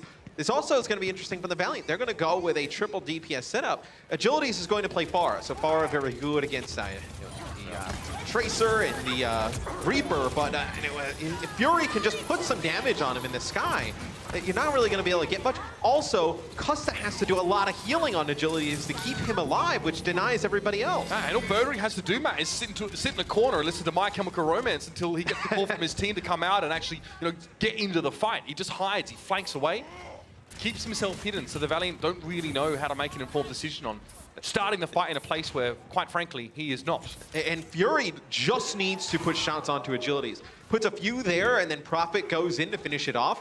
Gesture's going to move on forward. They're going to try and deny this resurrection. Gesture did have Primal Rage. Doesn't pop it here, so you do lose your main tank. That could be big. Birdring has been spotted out here as well. Able, though, to jump into Wraith form very quickly, become invulnerable. He's stuck with a Pulse Bomb. He's not anywhere with that one. Creep. That's a special delivery if I've ever seen one. Fury throws down a Biotic Field, and Fate is a little bit too low to continue the fight, but Custer's there to provide the healing, and Fury's just knocked off. Fortunately, he's rather sprightly in his old age, and now it's going to be the Tactical Visor coming through. Fury can't find a target, no one space, runs him down. Fate a little bit low. Back to the healing of his bubble, the protection, should I say, but Gesture has found 3 in this fight. Yeah, they lose Custa. That is huge. That is your only support here. You're going to lose Karib as well as Prophet takes him out. Tracer v Tracer, as London will be able to take the first point here on Oasis. The Reaper pick definitely through the Valiant Dog. I mean, London are innovating, and to be honest, the Valiant are just trying to barely keep up at the moment. Gesture there, fantastic moment in the last moments of that round, but Prophet, definitely a big factor here, Matt. And we saw a little bit of a different pick for him, the Tracer coming out, which is definitely something we know he can provide for us. This, I mean, this is something else, right? Over the top, doesn't even need a Pulse Bomb. Kind of reminds me of Carpe back in, stage 1, where he had that flying Pulse Bomb? On Anubis, yeah. That's incredible. Prophet, obviously a fantastic Tracer player. He's probably happy to get to stretch his legs here. It's also an interesting call that the Valiant decided to go solo support with 2 tanks and 3 DPS, and the Spitfire just went 3 DPS, 2 supports, and 1 tank. So they had Gesture just playing that solo main tank. Birdring astutely probably identifying that the Valiant will play the Pharah here, which has been something they do a lot of. So Prophet's going to be on the Pharah himself. Soon on the Tracer, not on the Widow here. So soon, he's going to be looking for Bidoshin primarily. You can deal with Nuss, that'll be good. Both of those support players have been on a tear in this series so far. And I think this is where, if nerves ever hit the Valiant, that's probably on this map, because you know how poor London is on it. You know what's at stake, obviously, a chance to go to New York, play in the finals. That if you can't get a win on the opposing team's worst map, it's pretty demoralizing going into the half. And see, that Prophet switches off the Pharah straight to Brigitte. He wants to shut down this man here soon. I told you he'd be looking for Bidoshin. He gets his way into the back line and easily dispatches that more fragile target. Soon, if you didn't know, prior to this was a prolific Tracer player, definitely one of the best in the world. But now Prophet's going to shut him down with that Brigitte as much as he can. And that's an opening pick by Birdring on a Karib, so you lose your Zenyatta again. It's highlighted on Dorado. No, Karib can turn this. A lot of deaths, but the end of this could easily turn as soon picking up some kill space as well. The Resurrect on Karib really helping them out in a big way. And no, ladies and gentlemen, that's not booze, that is them chanting soon. We get tweets about that all the time. Why are people booing? That's so unprofessional. It's just his name. Plus, he's French. He likes that. He likes that opposition, you know? They're going to push in here. The Valiant able to clean up that fight. It was quite close in the end, but resurrecting Karib late in the picture definitely gave them a big swing in player numbers. Gesture's back. But the Valiant are at 46% to 0 on the side of the Spitfire. London, though, coming up on some ultimates. You'll have Valkyrie, Rally, Gonna get close to Transcendence as well. We'll see if that 3 support combination can really pay off. So that'll be the rally and the Valkyrie used here as Agility's trying to line up one of these big rocket barrages. It's kind of fortuitous timing. Agility's wants the Spitfire to be standing close together so he gets max value out of this barrage. So he's okay with a rally being used, but he can't get in. The Spitfire, their composition is so prickly that he's just going to sort of get caught by a thorn whichever way he goes, and that's a big one. 20 cal. His Birdring across the map removes him. Yeah, and Birdring gets a opening pick on the Soon, which is huge, because then Fate decides to jump onto the Widowmaker, because you want to get the Widowmaker out of the equation to keep your Pharah up in the sky. But Prophet, they're right in position, just blast Fate out of the way with the barrier that the Brigitte can provide. So this will be a fight that ends up going over to London. Still 95% here for the Valiant, pretty good. See the replay of that one here. Birdring started this fight off.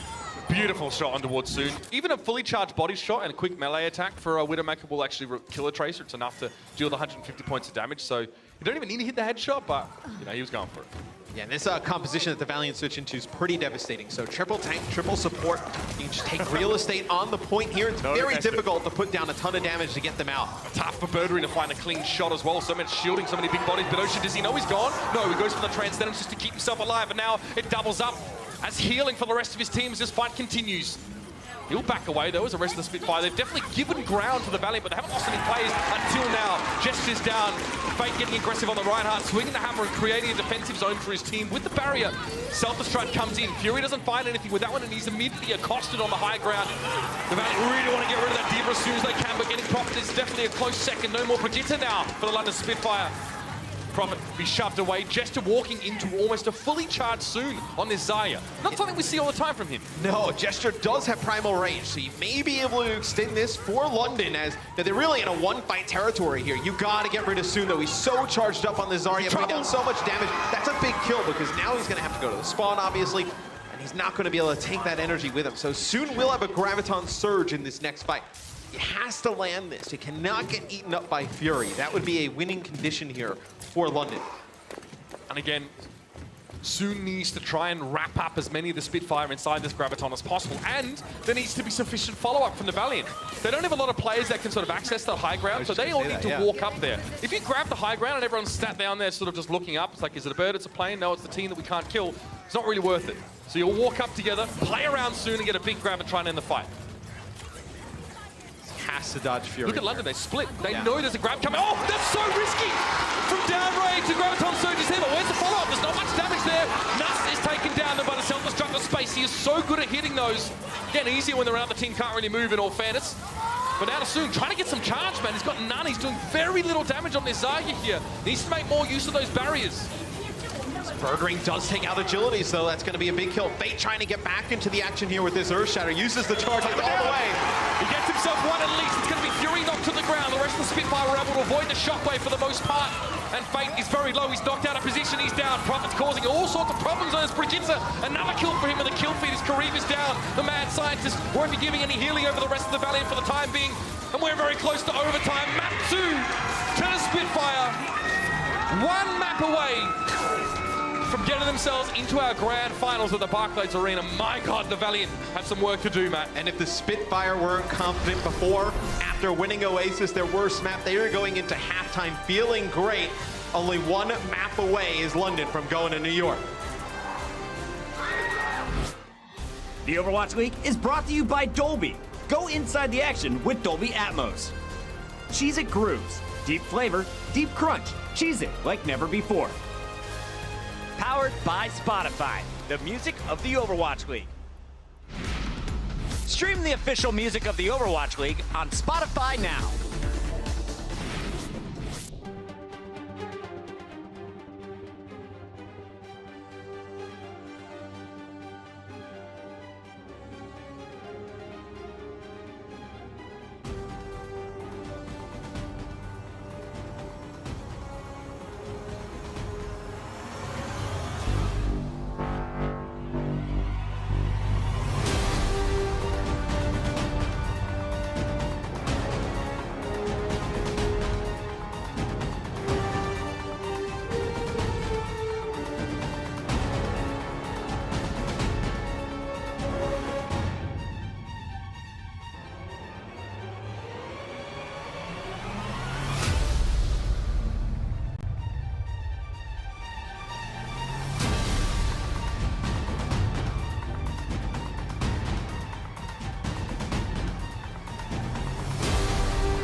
London Spitfire is just one map away from punching their ticket into the grand finals in New York City next Friday. After getting wins on Dorado and Oasis, they're up 2-0 over the Valiant at the half.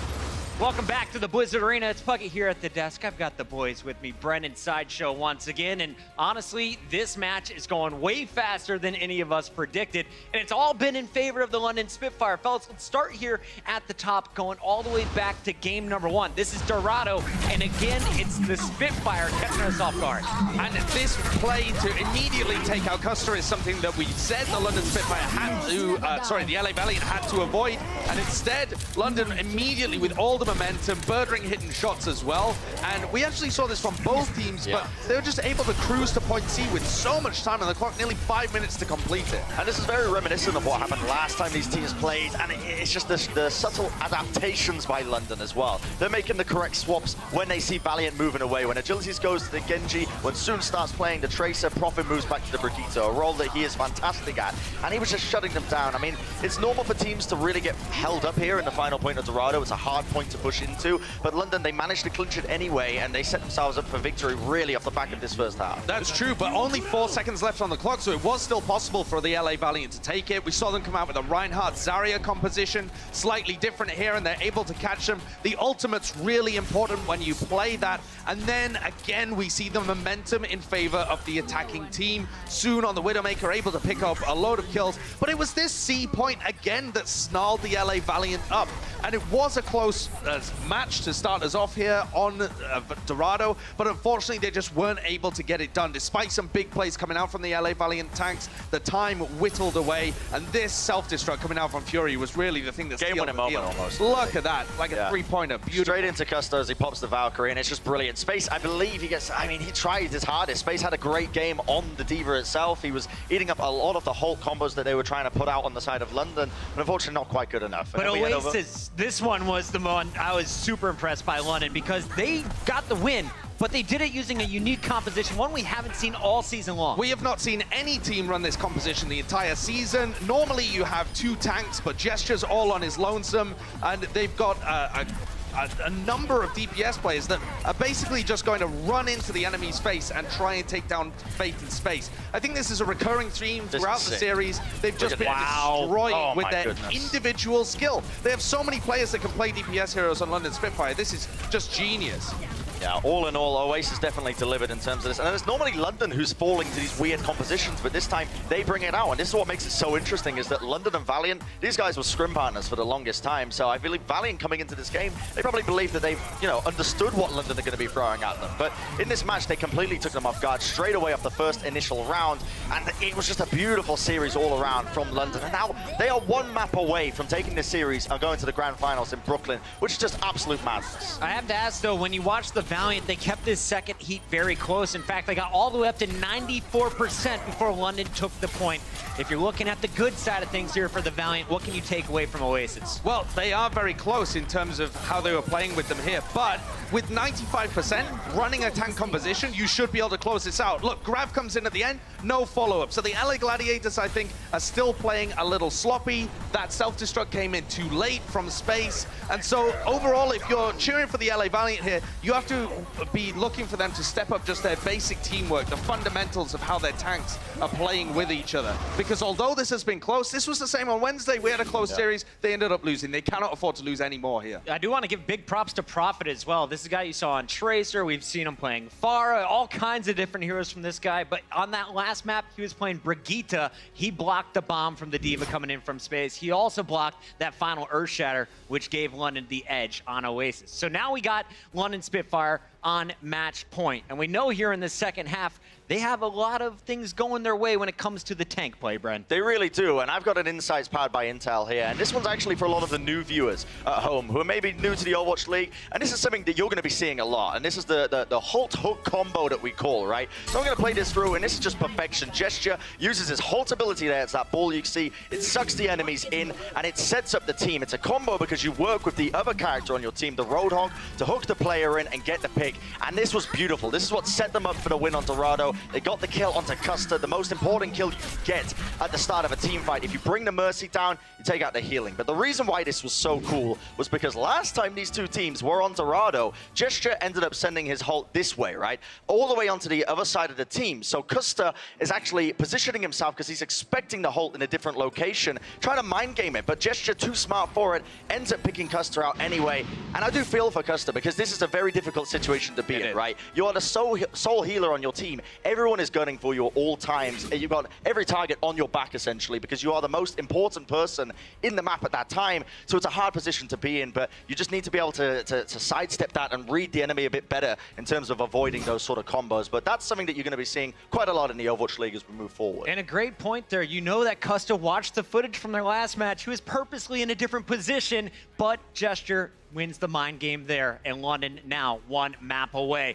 That's going to do it for our halftime coverage, but before we head out to break, we've got a special guest down on the floor. He's with us right now with Malik. Malik, who you got down there? Well, Puckett, I have somebody who is a lot taller than me. He goes by the name of JaVale McGee. Everybody give it up for him. Los Angeles Lakers center, newly Los Angeles Lakers center, and also NBA champion for the last 2 years. I got to ask you, man, first off, thank you for joining us. And what brought you here to the Blizzard Arena today? They invited me to come. I'm extremely excited. These guys are working hard, and it's just great to see a different aspect of sports. Right. So speaking of that, what are some of the differences between esports and traditional sports, in your opinion? At first, I thought there were differences, but now that I see these guys are practicing as hard as we're practicing, these guys have training facilities, these guys have dietary, nutritionists, and things like that. It seems it's a sport, so it's basically no difference. All right. There's a lot of similarities for sure. Give it up for that answer. All right, so you, two-time NBA champion, just ran it for 2 straight years. Is there any championship insight that you can give to all the Overwatch players who are playing in the league? Yeah, definitely. Stay focused. Defense is the best offense. And just, it's teamwork. No one person can win by themselves. All right. Last but not least, you've played with a lot of people over the years. Are there any players that you've played with or that you're playing with currently that you think can make the transition over into esports? Personally, I think Josh Hart might be the one that could make that easy transition with no hiccups. All right. Well, guys, JaVale McGee, give it up for him one more time for joining us. Hey, guys, let's see if London can close this thing out right after this. The Overwatch League is brought to you by Sour Patch Kids. Sour, sweet, gone. And by Toyota. Let's go places.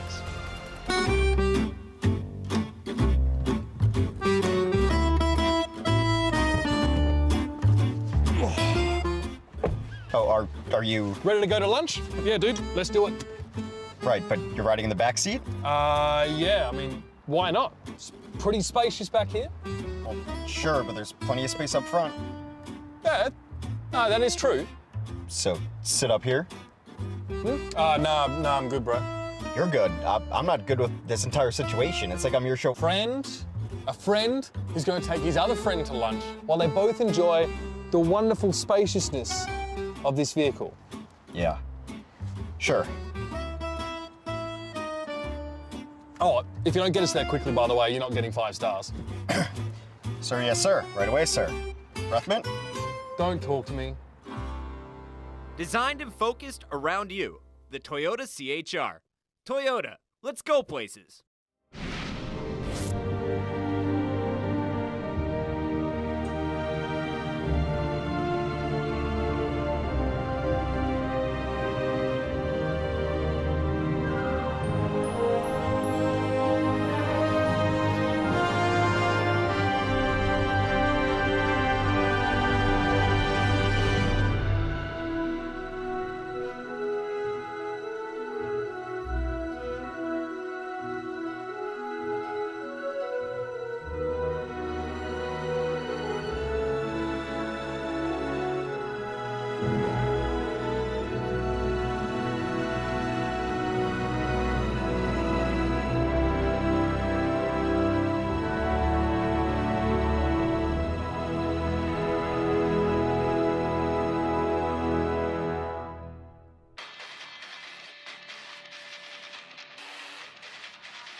Welcome back, ladies and gentlemen. I don't think anybody expected it to pan out this way, but the London Spitfire are currently up 2-0 over the LA Valiant, and they are one map away from punching their ticket to the grand finals in Brooklyn, which is pretty crazy. I didn't think it would happen this way. Anyways, guys, we'll know by the end of today which of these teams is heading to Brooklyn next week for the grand finals, but we've got some really cool news for those of you who won't be able to join us in person. For those of you who will be watching the finals on Twitch or on OverwatchLeague.com, you'll have a chance to earn 4 new in-game sprays to celebrate our first ever championship. There are 2 sprays that can be earned on each day by watching the grand finals for a certain amount of time, and you can earn 1 spray by watching for 90 minutes and the other for watching 3 hours on both grand finals day. And there's more, my friends. For those of you who tune in and earn those Overwatch League tokens, we'll also be giving out twice as many tokens during the grand finals. We're doubling down, baby. So make sure you check out on OverwatchLeague.com. You must be logged into your Battle.net account. And for those of you who are watching on Twitch, make sure you link your Battle.net account with your Twitch account. And it's that simple. Go check out blizz.ly/OWL final sprays for all the rules and regulations. Anyways, yo, Blizzard Arena, how y'all feeling? Y'all feeling pretty good? Valiant fans, are you good? Couple Valiant fans with their heads in their laps, guys. Get hyped. The game is not over yet. So without any further ado, let's go ahead and send it back over to our casters, Uber and Mr. X. Thank you very much, Malik, and I can agree, it's not over yet, but it's not looking good at all, the Valiant. That map, Oasis, if you just joined us, was won by the London Spitfire. That was the map the Valiant really had to win to give themselves a boost in this series. Yeah, it's one of London's, probably London's worst map throughout the regular season. They win it. There are really nice compositions. I like the inclusion of Reaper in Fury, playing the Soldier 76 as well. Just able to put down enough damage on the Pharah to make you think about changing off of it. This next map is going to be huge. London, obviously, with a chance to cement their spot in the grand finals, going in Eichenwald. Eichenwald, I mean, it's a curious map, of course. It's a hybrid-based map, so we are going to have some escort aspects to it. Again, these maps have been very, very good for London. I mean, this is an interesting map in general because the second phase of it is quite long. It's a long climb up towards the sort of the throne room in the main castle, as we'll get to have a look at it in just a second. Defensive Pharah is also a pick that we can see here. We actually did see Prophet play a little, or Birdring play a little bit of it actually on Dorado towards the end there. A lot of choke points, a lot of high ground advantage. So for defending teams, they really need to make the best use of those. Yeah, I think on defense, you'll definitely see the triple tank with the Orisa Roadhog Diva combination of Volskaya and Junkertown would round the series out if those maps are needed. It will be the Valiant on defense first, kicking things off. It looks like Agilities will play that defensive Pharah, so looks like they're going to go with that triple tank setup, the defensive Pharah in a Hanzo here. So it'll be Costa, who is that solo support yet again. Has to be very careful. Could get really snowbally if he dies here first. And now what do the London Spitfire do on offense here? You could run a Pharah of your own and go around the outside on a bit of a flank. Probably not this comp. You could run, no, they're not going to run this comp. Still some time. You could run double sniper. I would not be surprised if they try and run triple tank here at the beginning with their own Orisa in the Roadhog. It's a pretty good comp. Just try and muscle their way onto the point and contest it in that fashion. And they could also, it looks like they're going to run a Pharah of their own. Look, and London really kind of know what the Valiant are about here. If you're picking Pharah on the attacking side, you know, or at least you're expecting, not to probably really deal with too much Widowmaker pressure, or you're prepared to play around it. So it's going to be Hanzo Pharah for both teams here. And the first 2 maps are pretty close in this series, Mitch, but just kill disparity between the teams. 100 for the London Spitfire, only 49 for the Valiant. So more than twice. Yeah, it's really been, I know, in terms of, and that's not eliminations, that is actual kills that go down on the map. That's going to be a hook that comes in. Kareev gets hooked first. Prophet's getting insane value out of this damage, by the way, and Birdring's just there to follow it up. Agilities don't go too close to the wall. He wins out of Faradul, only just though. Soon is down, so the Hanzo for the Spitfire is actually starting to make some headway here. Zipidoshan's pretty confident to play out in the open. He's got a lot of health, and that's his key resources as Roadhog. busts that shield down and walks straight on in. He knows someone's been lurking around the corner. He looks away at just the last moment. He would actually have seen Kareev there, who's playing the Tracer, just to get to the back to the point as quickly as possible, most likely. Fate is hooked over the shield. Nice hold from Gesture, but Kareev is now getting some work done here. The Tracer switch is paying off for him in a big way. Fate is staying alive, and Space is there to help him on the point. There's a big kill there on Tanus. You get the Mercy out at the nice Prophet and healing in the sky. Kareev gets picked off early, but makes the switch over to Tracer. He got 3 kills in that fight, sorry. Yeah, no, dude, it's huge. I mean, he doesn't come back that fast and make an impact. Could have been the first point take there for London. Again, Tracer very, very good at getting behind Arista. She's not very good at sort of turning around. She's not very mobile. Beautiful from Agility. Double direct hit from the Rockets. Prophet can't really say much about that. Agility's now going to drop down for the barrage. It's always a risky play, but he was hoping with the one-player advantage that they'd be able to push it through. That might have been a mistake, though. But Ocean now going to churn his way forward with the whole hog. Roadhog, very good at exacerbating a player advantage in and of himself. He creates a snowball effect in Space. Well, he doesn't have a snowball's chance in heck of getting out of that one. And it was actually Kareev who lands a pulse bomb on the Bird Ring during that fight, takes his own life with that, and then soon tries to use his Dragon Strike, gets eaten up there by Fury. You get nothing with it, so this will be London taking point A. They're going to switch off of this comp. Not a great comp for the second stage of the map, a lot of verticality, so expect them to potentially go dive. Kareev here, this is some of his heroics. You see he got chased. Bird Ring chased him down. He knew that, well, at least he may have felt that if Kareev doesn't have another blink, I can stay right behind him and take him down with his own bomb. And I like this composition that London has switched into. We saw the Philly Fusion run this the other day, except they had a Hot Bay in the game, Hot Bay and Poco. They didn't even play Boombox, but they're going to play Dive with the Tracer Genji, the Winston Diva, and they're going to play Bird Ring on the Widowmaker. So you're going to be able to put pressure on Soon up on that high ground. Oh man, Prophet finds Agility's in midair. Custer lucky to get away. Gets just over the roof, but he's in deep trouble. The Spitfire now, this is very signature of them, I feel. This aggressive play, get forward, dive on the enemy team, and with Bidoshin and Kareev both playing Tracer, both these players are normally support players, so Bidoshin definitely is very, very good, though, at this Tracer. I mean, remember early in the season, in stage 1, where we were kind of getting on London, like, oh, all they can do well is dive and be aggressive. That's all I know how to do. It's like, right now, that's definitely paying off, right? Yeah, it's a throwback in a big way. Gesture leads away here, and Fate are going to just tickle each other for a little bit here. Fate decides to pull out earlier, as Gesture was getting healing most of that time. And you see Gesture, like, how far forward he's playing. He's creating space. He's setting up a zone here so the rest of his team can advance sort of unfettered. And now they're going to make their way through. Prophet pulls out the Dragon Blade, knocked away initially, but still had his dash to use. He's waiting for Space to come down, and it does. The Blade finds its mark. And the Valiant really don't have much staying power here at all, man. It's just Fate. Space gets resurrected. He'll try and quickly get back into the mech, but it's only going to be him on the payload. He has to challenge. Custer sitting off towards the side of the Mercy, trying to keep alive, but that's double down for Mid-Ocean. 2 with the Pulse Bomb. 2 very important targets indeed. You know, with these flex supports having to play other heroes, just the difference between Bidoshin and Kareev, and Kareev was a DPS player earlier in the season.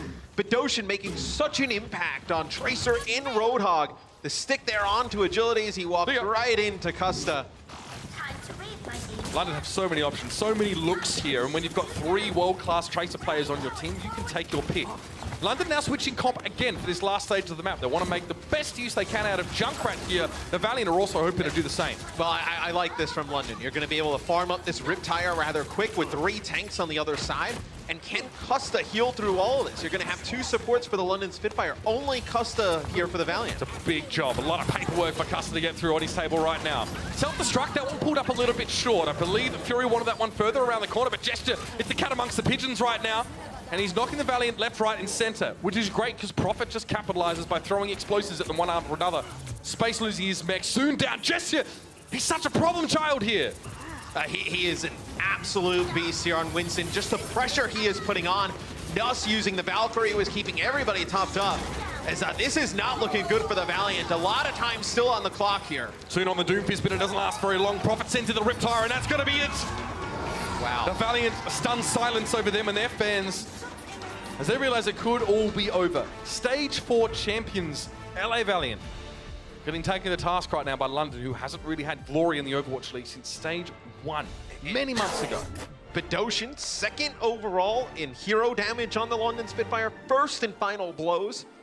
Goes 17 to limbs, 9 final blows, only 1 death. Playing Zen, Tracer, and Roadhog.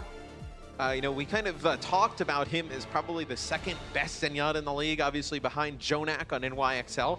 I think he's showing you, at least, you know, in the playoffs thus far, he's much more capable of just as Zen. And finally, the Spitfire put themselves in a position where they can showcase the individual brilliance of their players here.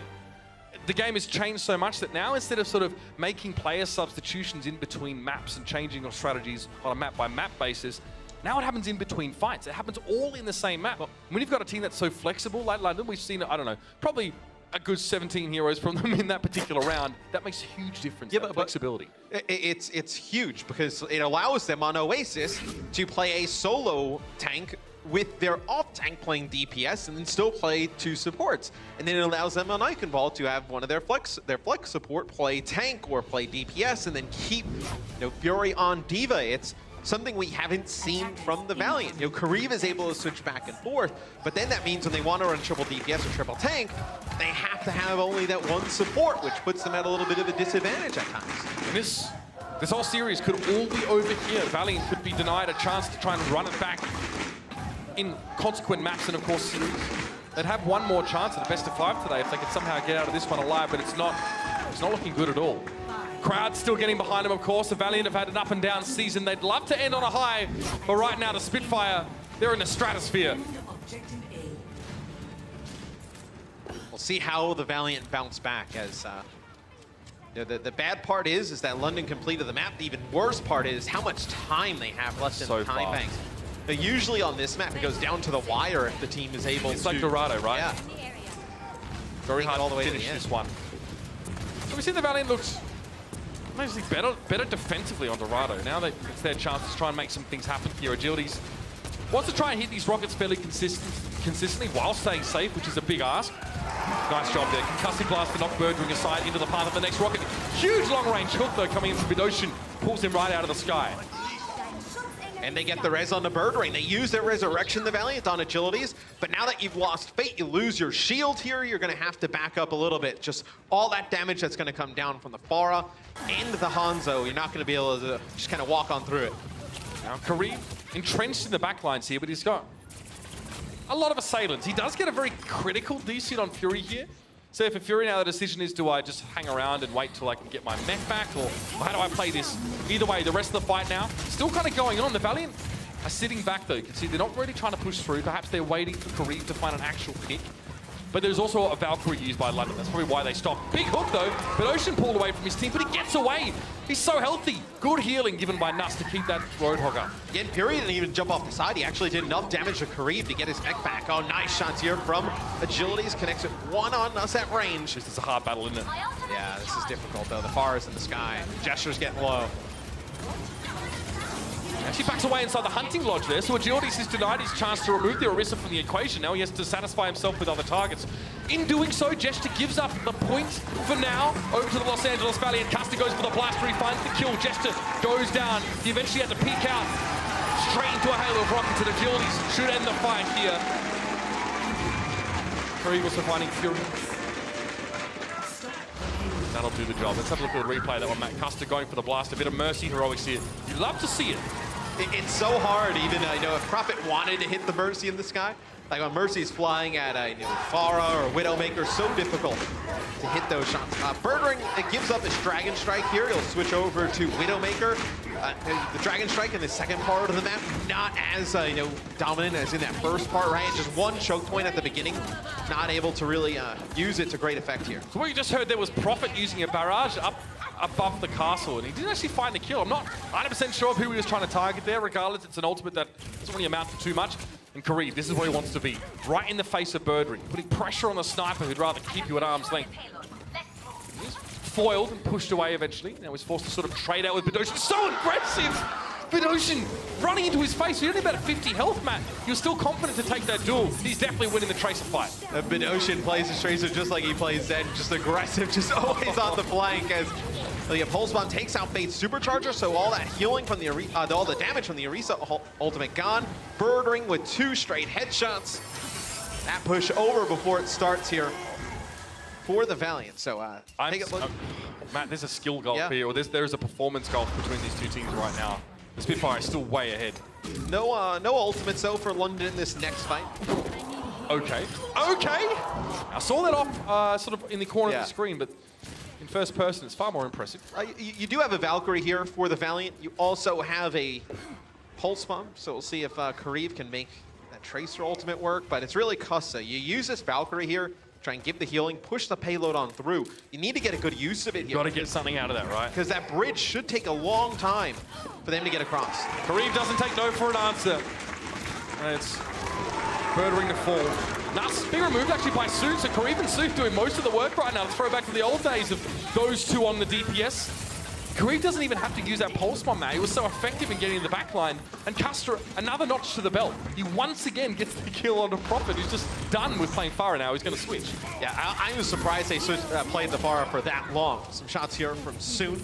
But the changes that come in for London for the next fight. Benocean will play Zen, so you get the second support. Now with Prophet on Brigitte, you get 3 supports here. Birdering going to be that solo DPS. Pulse Bomb doesn't really connect there. It may have been eaten on the way through by Fury's defense matrix. And Fury deals with Fate, and now with Jester causing problems in the backline.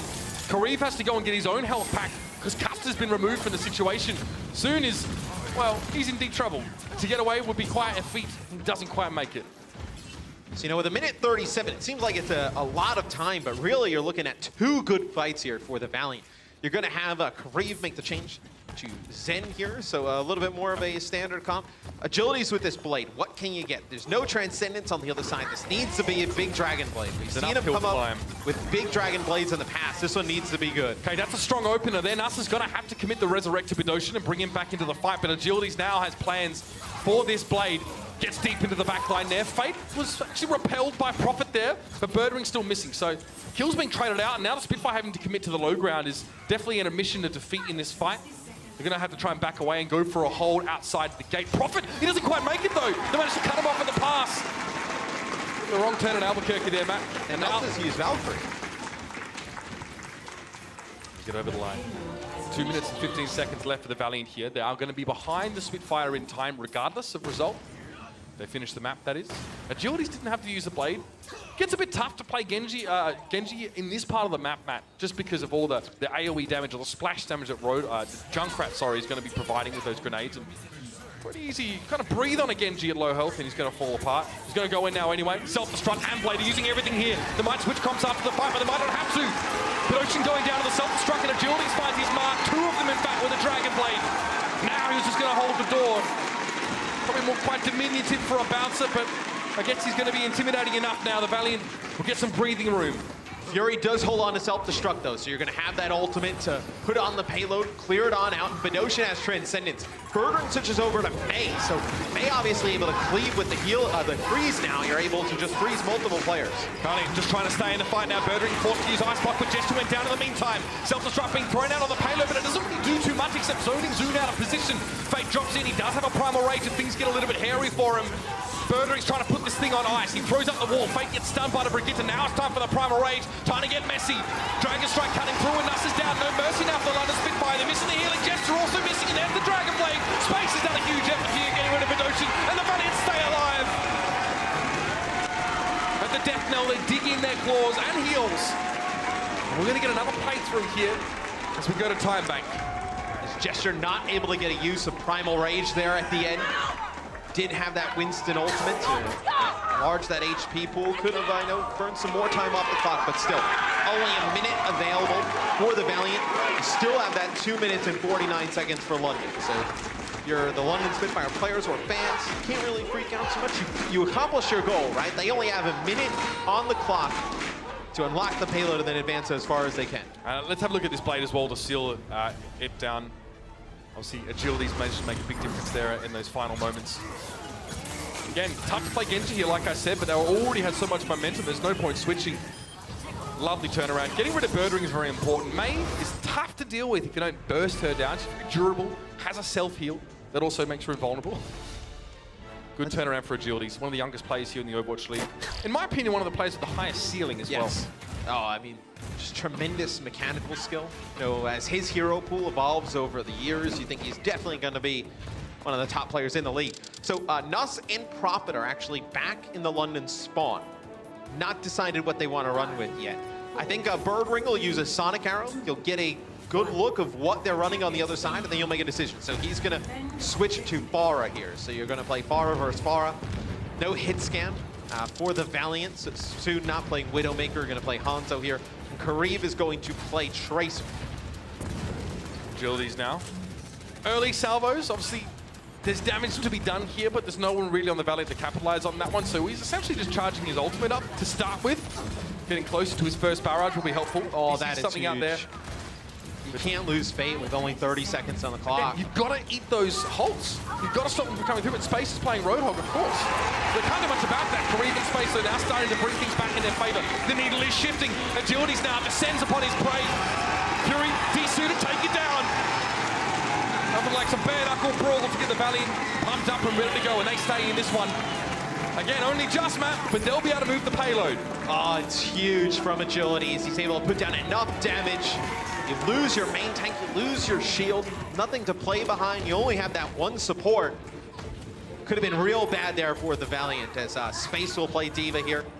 Now move through the map. Matt, we're perpetually in overtime, which means the Valiant are essentially out of time, but they can keep playing until they get shifted off the payload. All London have to do is get the Valiant off the payload. Now, that overtime bar will decay faster the longer that overtime has been in place. So the Valiant really can't leave the payload at all. They need one person there at all times, which is tough. It's a tough thing to fight through. You see, they're all sticking very close to it. Agilities loses out to Profit, but Gesture was removed. Fate's down, though. This could be nasty. Dragon Strike aimed at the payload. Space can't stay close to it. They've got to stick to the payload, but there's so much damage it's forcing them away from it. Caster now just trying to stay alive. Just fly around in Valkyrie. Kareev recalls, gets Birdering. He actually found Fury's back as well. Kareev! Don't tell me he's going to do this. Gesture drops in over the top, shuts him down. Agilities gets one, but it's only one. And the Valiant are brought to a screeching halt just outside of that first point. And now the Spitfire know exactly how far they need to go to get to New York. It's going to be hard for the Valiant on defense here, as I know that payload just makes it right outside the gate. So if they do lose that first point, they have no option but to basically fight on the other side, and London's going to spawn right there once they unlock that checkpoint. So they spawn very close. That's one part of the map where obviously there's a big advantage for the attacker in terms of their proximity to the payload. We have seen teams hold that though. Remember back NA contenders, a lot of teams, you know, when they would lose that first point here on Eichenwald, they would push outside of that gate door, preventing it from open, try and play some defense there. Yeah, I guess the one upside for the Valiant is that the payload is right near a choke. So yes. that's Portcullis is going to come up. And basically it's a great place as defenders to try and get the most out of, you know, area of effect damage, explosives, you know, just to try and make it very, very hard to even stand near the payload. So the Valiant also know what they have to do, right? Like the writing's on the wall for them in more ways than one. This is the last chance, Matt. The Overwatch League, Season 1 could be over for them right here. London has an opportunity. They could throw like another Reaper and again a little bit of a wild card here. Maybe even like a Sombra pick, try and go around the outside, get to the point. So. Soon's going to know either way. That's a Sonic Arrow fired at the doorway, so they will be able to see through that door. They know exactly what London are playing. So they go Mercy. Okay, so some support changes there at the beginning. You probably just played Ana to get a Biotic Grenade over the wall, maybe connect with a few players, and then get a fast push, but they're going to go triple tank, double sniper with the solo support, yet again for London. Fate hooked in there as well again. Another successful hold hook, and he's been removed. It's just the one pick. That's all the Spitfire needed, and now they're going to start to snowball this out of control. The Valiant have to stand and fight. They have no choice, but they're way undermanned at this stage. Nasa's removed by Agilities, but that's the trade. Agilities is down, Kareev is missing. It's only Space, Custer, and Kareev now after he's been resurrected that can actually stand and fight here. Only 3 players against the 5 of the Spitfire in Space. Again, the Hawks have been so good. The Roadhog use here for the Spitfire. Hard to deny, it's been a big game maker. Fate now trying to get a lot of value out of that Tesla cannon as he knew Spitfire were playing all very close together. And Agilities comes back, he finds Profit. There might be a turnaround opportunity here. 2 ticks. The Spitfire have almost captured this point. Kareev just needs to walk out now and do something. He walks straight to a hook. He's down low. Good response from Kareev. Lands a scrap gun right in the face of the enemy Roadhog, but Agilities can't hold up in the heat. That's that point A taken now by London. And they're so close to their goal. It's a lot of time for the Valiant to be able to hold on here. At this point, you would have liked to see seconds on the clock. If you're an LA fan, not a minute plus, as you do have some ultimates here for London. They're going to have the, you can combo Infrasight plus the Dragon Strike here. You know, you gain the vision. That's going to be a pick from Birdering over the wall there onto Kareev.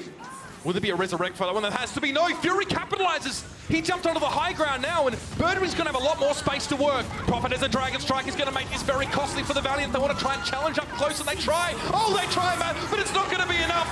The Valiant being pushed aside. Space hooked in. Custer flying high. Now he needs to drop back down to earth. The Dragon Strike not really bothering the Spitfire too much at all. Kareem dropping in, trying to keep this one alive. The dying moments here for the Los Angeles Valiant. Fasten your seatbelts. Get your tray tables upright. London, we'll see you in New York.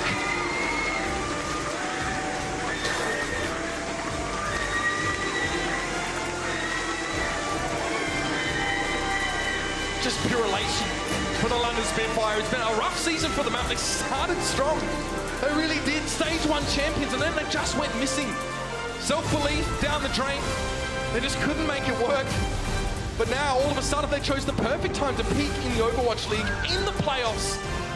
And the Valiant, the most recent stage champions, are now out of the Overwatch League. It's a very good season for the Los Angeles Valiant, but it will be the London Spitfire going to New York to play in the grand final. For me today, the difference maker was Bedosian. It finishes this map with 20 final blows, playing Tracer, Roadhog, Zenyatta, 41 eliminations, the second highest on his team. Played such a huge role in their win today. Every reason to be proud now for London, as people doubted you for so long, and in front of a home crowd.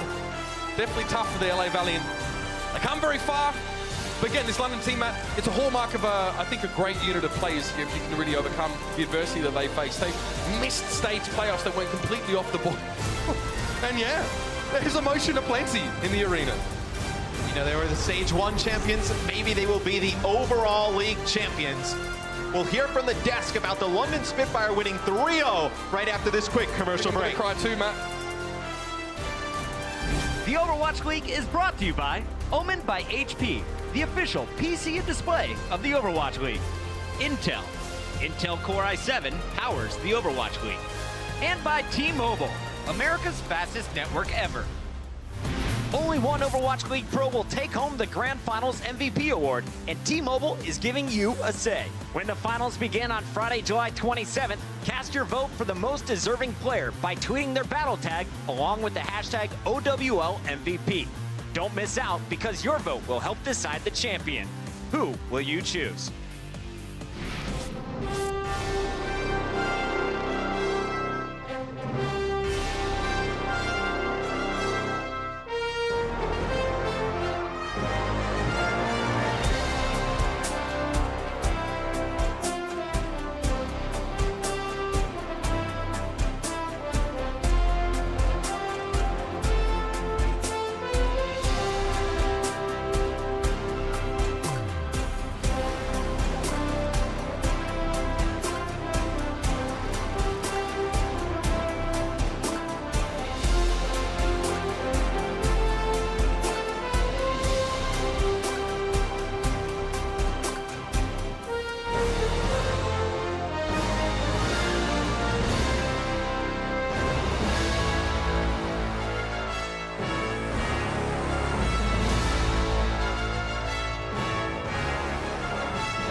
officially qualify for the grand finals in New York, the London Spitfire. A convincing 3-0 victory for your team. And you know, your team had to overcome so much the last two stages. And now you're here as the first team to qualify. What is going through your head? 일단 우승이래. 일단 결승에 올라가서 매우 기분이 좋고요. 3, 4스테이지 때 저희가 몰락하는 모습을 보여드렸는데 다시 이렇게 일어설 수 있게 된 이유는 팬분들이 저희를 응원을 많이 해주셔서 그런 것 같습니다. I'm incredibly happy to be able to make it to the finals, and I think the reason why after our slump in stage 3 and 4 is because of our fans and how they've cheered us on even through those tough times. Right, so big shout out to all the London Spitfire fans out there. Now looking ahead, grand finals in New York, your potential opponents could be either NYXL or the Philadelphia Fusion. Which team would you prefer to face off against and why? 지금 필라델피아가 매우 강력한 팀이라고 저는 생각을 해서 저는 그거보다 좀 약한 뉴욕 엑셀시어가 올랐으면 좋겠네요. I believe that right now, the Philadelphia Fusion is incredibly strong, and I hope that New York Excelsior, who are slightly weaker, will make it up to the finals. All right, throwing some spice in there. Please, once again, give it up for the London Spitfire. Thank you so much to you and your team. What an incredible performance on this stage. But you know what? I also want to hear a big round of applause for the LA Valiant. They've been absolutely fantastic throughout the whole season 1, and I can't wait to see them return in season 2. But for now, let's head over to Pocket and the guys on the desk to break down the action. Thank you so much, Zoe. That's right, the Spitfire are going to the grand finals. Keep it going, Blizzard Arena. I know your LA Valiant didn't pull off the win, but this is an awesome team that is going the distance. We've got Bren, we've got Sideshow, and fellas, we gotta talk about this matchup because coming in, I mean, look at the bits. Everyone thought that this was gonna be the Valiant forcing a match 3, that the Valiant, the number 2 seed, would be in the grand finals. But London, they come in, they shut it down, they get the job done today. Well, I mean, you thought it was going to be Valiant. I did not. I predicted London again. You know, it's the second prediction right for me. The only one who's getting right predictions about on the desk. Okay, so all right. Just gotta shoot out. Proud of you, Bren. 2 for 8. Doing great, bud. Let's jump into the maps, though, because in the second half, it was just one map needed for the Spitfire, and it was Eichenwald. Josh, walk us through the early action. Well, again, it was the tanks from the London Spitfire getting the better end of the LA Valiant, and they came out and swarmed on point A. Both teams using a lot of Pharah to defend these early points and to be able to attack, and both flexing their normal Zenyatta players onto Tracer, onto Roadhog. So we got to see Badoshan against Karib all throughout Eichenwald, and honestly, Badoshan was wrecking the entire time. This pulse bomb, absolutely unbelievable. Just clips agilities on the back of his heel. Shot. Oh, Doesn't takes even know down what's going 2 on. supports. That was brutal. Badoshan not really what you would consider a superstar player, although he's super good, but now once he's able to play more of these DPS heroes, he is having incredible performances. Yeah, and I got to give a shout out as well to the tanks on London Spitfire really as well, because I mean it was actually Silkbread on the Watchpoint preview before this said that, you know, the London Spitfire, they've really stepped up their Winston Diva game. Their tank gameplay with these two players, Gesture and Fury, have really propelled London Spitfire with their aggressiveness, with their decisiveness and coordination, and they've really helped them secure all of these wins here today, because that was always something that they seem to be missing now, and they're really showing their true colors, and I love to see it really, because this is pure potential coming out from London, and it's met at its fullest. You have to be impressed, though, by the way, the Valiant were able to bounce back and finish their attack. They scored all 3 points, but they had less time, which meant they had to go first. And you simply saw them get stuffed at the gate. The early picks coming in from London. After getting point A, London steps up big on defense and then was able to push that cart just a little bit further on their own attack. And this is what we're seeing from London Spitfire, the aggression. They are not afraid to take fights very close to where LA Valiant are spawning, be really aggressive, get up in their face, and it's working so well for them. I was talking to Fury before they went into the semifinals. I said, what do you think is the most important thing in the playoffs? He said, a team that takes control. They're decisive. They have the initiative to go and make these plays. And London Spitfire are embodying that right now. They are constantly up in the enemy's face, and that won them Eichenwald. Incredible stuff coming in from the Spitfire. They make this one short and sweet. 3 straight wins to seal the deal. That is $400,000 now guaranteed as they advance to the grand finals. But we have to look at game 3, and if you're looking at an individual performance, you guys highlighted it during some of those big plays. But Dojin has to be the standout for Meikenwald, right? He absolutely was, wasn't he? Like, and one of your keys to victory, Josh, was you need to shut down Badosin. You need to shut this guy down. That was what Valiant's key was. And in this game, it just did not happen. You saw him absolutely wrecking on Tracer. 7-1 this entire match. Brigitte on the 5-1 as well. This was absolutely unreal by him. And honestly, I got to give this guy so much credit because he is not only flexing onto roles he's uncomfortable with, but he's also the shot caller for this team. Yeah. So he's got so much more on his plate than people might not realize. And to be able to coordinate your team and, you know, tell your team where to go, and when to engage, whilst also being put in these uncomfortable positions and still perform on the main stage when all the pressure's on you. I mean, kudos to Badosin, really. So. And my favorite part of Badosin, he's also the team hype man. He's the trash talker on the squad, and we got a chance to listen in with the entirety of the London Spitfire team as they lock things up at the end of Eichenwald. This is Listen In, presented by Dolby. 위에 조심해 파라 봐줄게 파라 뒤로 겨우서 이제 파라 뒤에 파라 뒤에 끌어봐 디바 이 밖에 파라 그래 조심해 팔자 라이 먹어줘 트레 메르시 송하나 메르시 야 트레 온다 트레 야 트레 왼쪽에 괜찮아 들어봐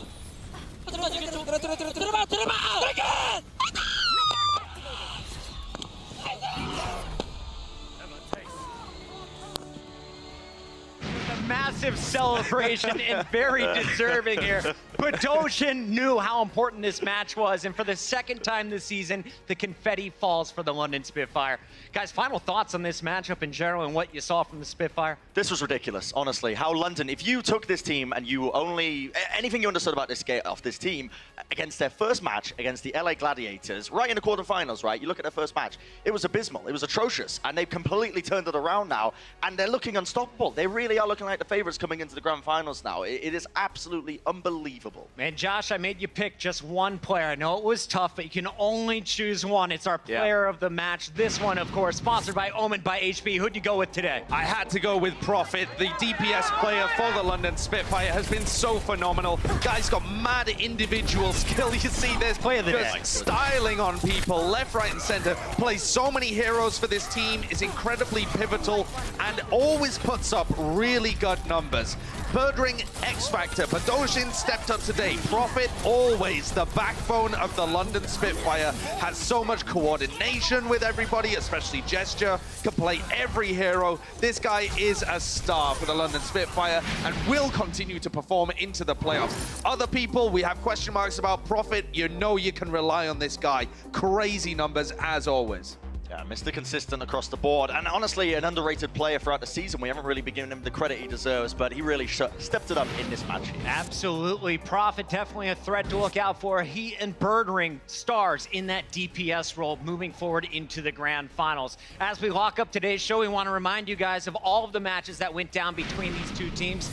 They met up twice. It all started on Wednesday with the Spitfire taking the 3-1 victory. That included a draw on Hanamura. But today, 3 straight games will be good enough to send the Spitfire to New York City. But we got to close out the show talking about the Valiant here. This is your Stage 4 champions, a team that we'll see in Season 2 of the Overwatch League. They were so close, but simply seemed to run out of gas here in the end of playoffs. Yeah, they really did. I think you can be proud if you're a Valiant fan, or if you're Valiant yourselves. Obviously, you want to be making it to the finals. You want to be taking the first inaugural season of the Overwatch League. But Valiant had a radical transformation halfway through the season. We've got to remember that. These guys have been through some changes, and they stepped it up massively, being like a mid-table team to one of the best in the Overwatch League. So really, a big round of applause to LA Valiant as well, guys. Honestly, that was fantastic. It was. They finished second overall in the regular season, and they have done very well. But with that comes the disappointment that they haven't been able to make the finals, because this meta looked like it was suited for them. We were hearing rumors from behind the scenes that they looked incredibly strong coming into these quarterfinals, semifinals,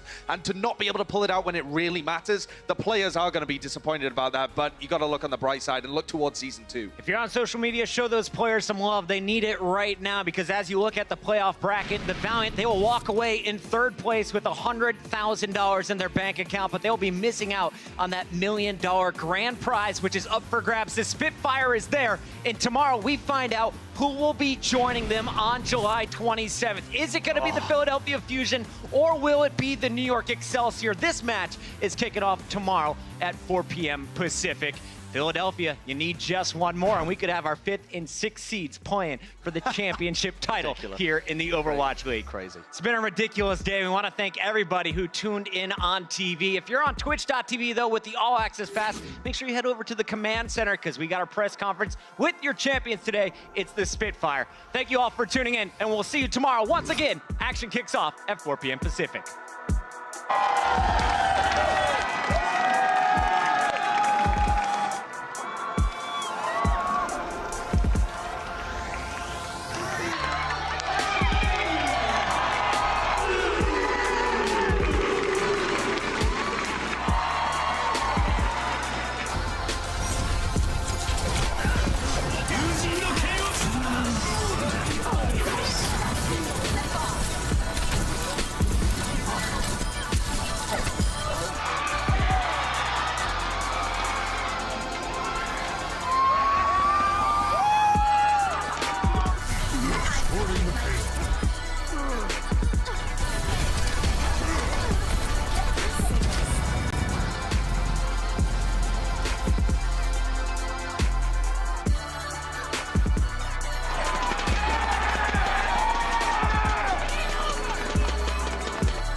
The Overwatch League is brought to you by Cheez-It Grooves. Deep flavor, deep crunch. Cheez-It like never before. Dolby. Go inside the action with Dolby Atmos. And by Toyota. Let's go places.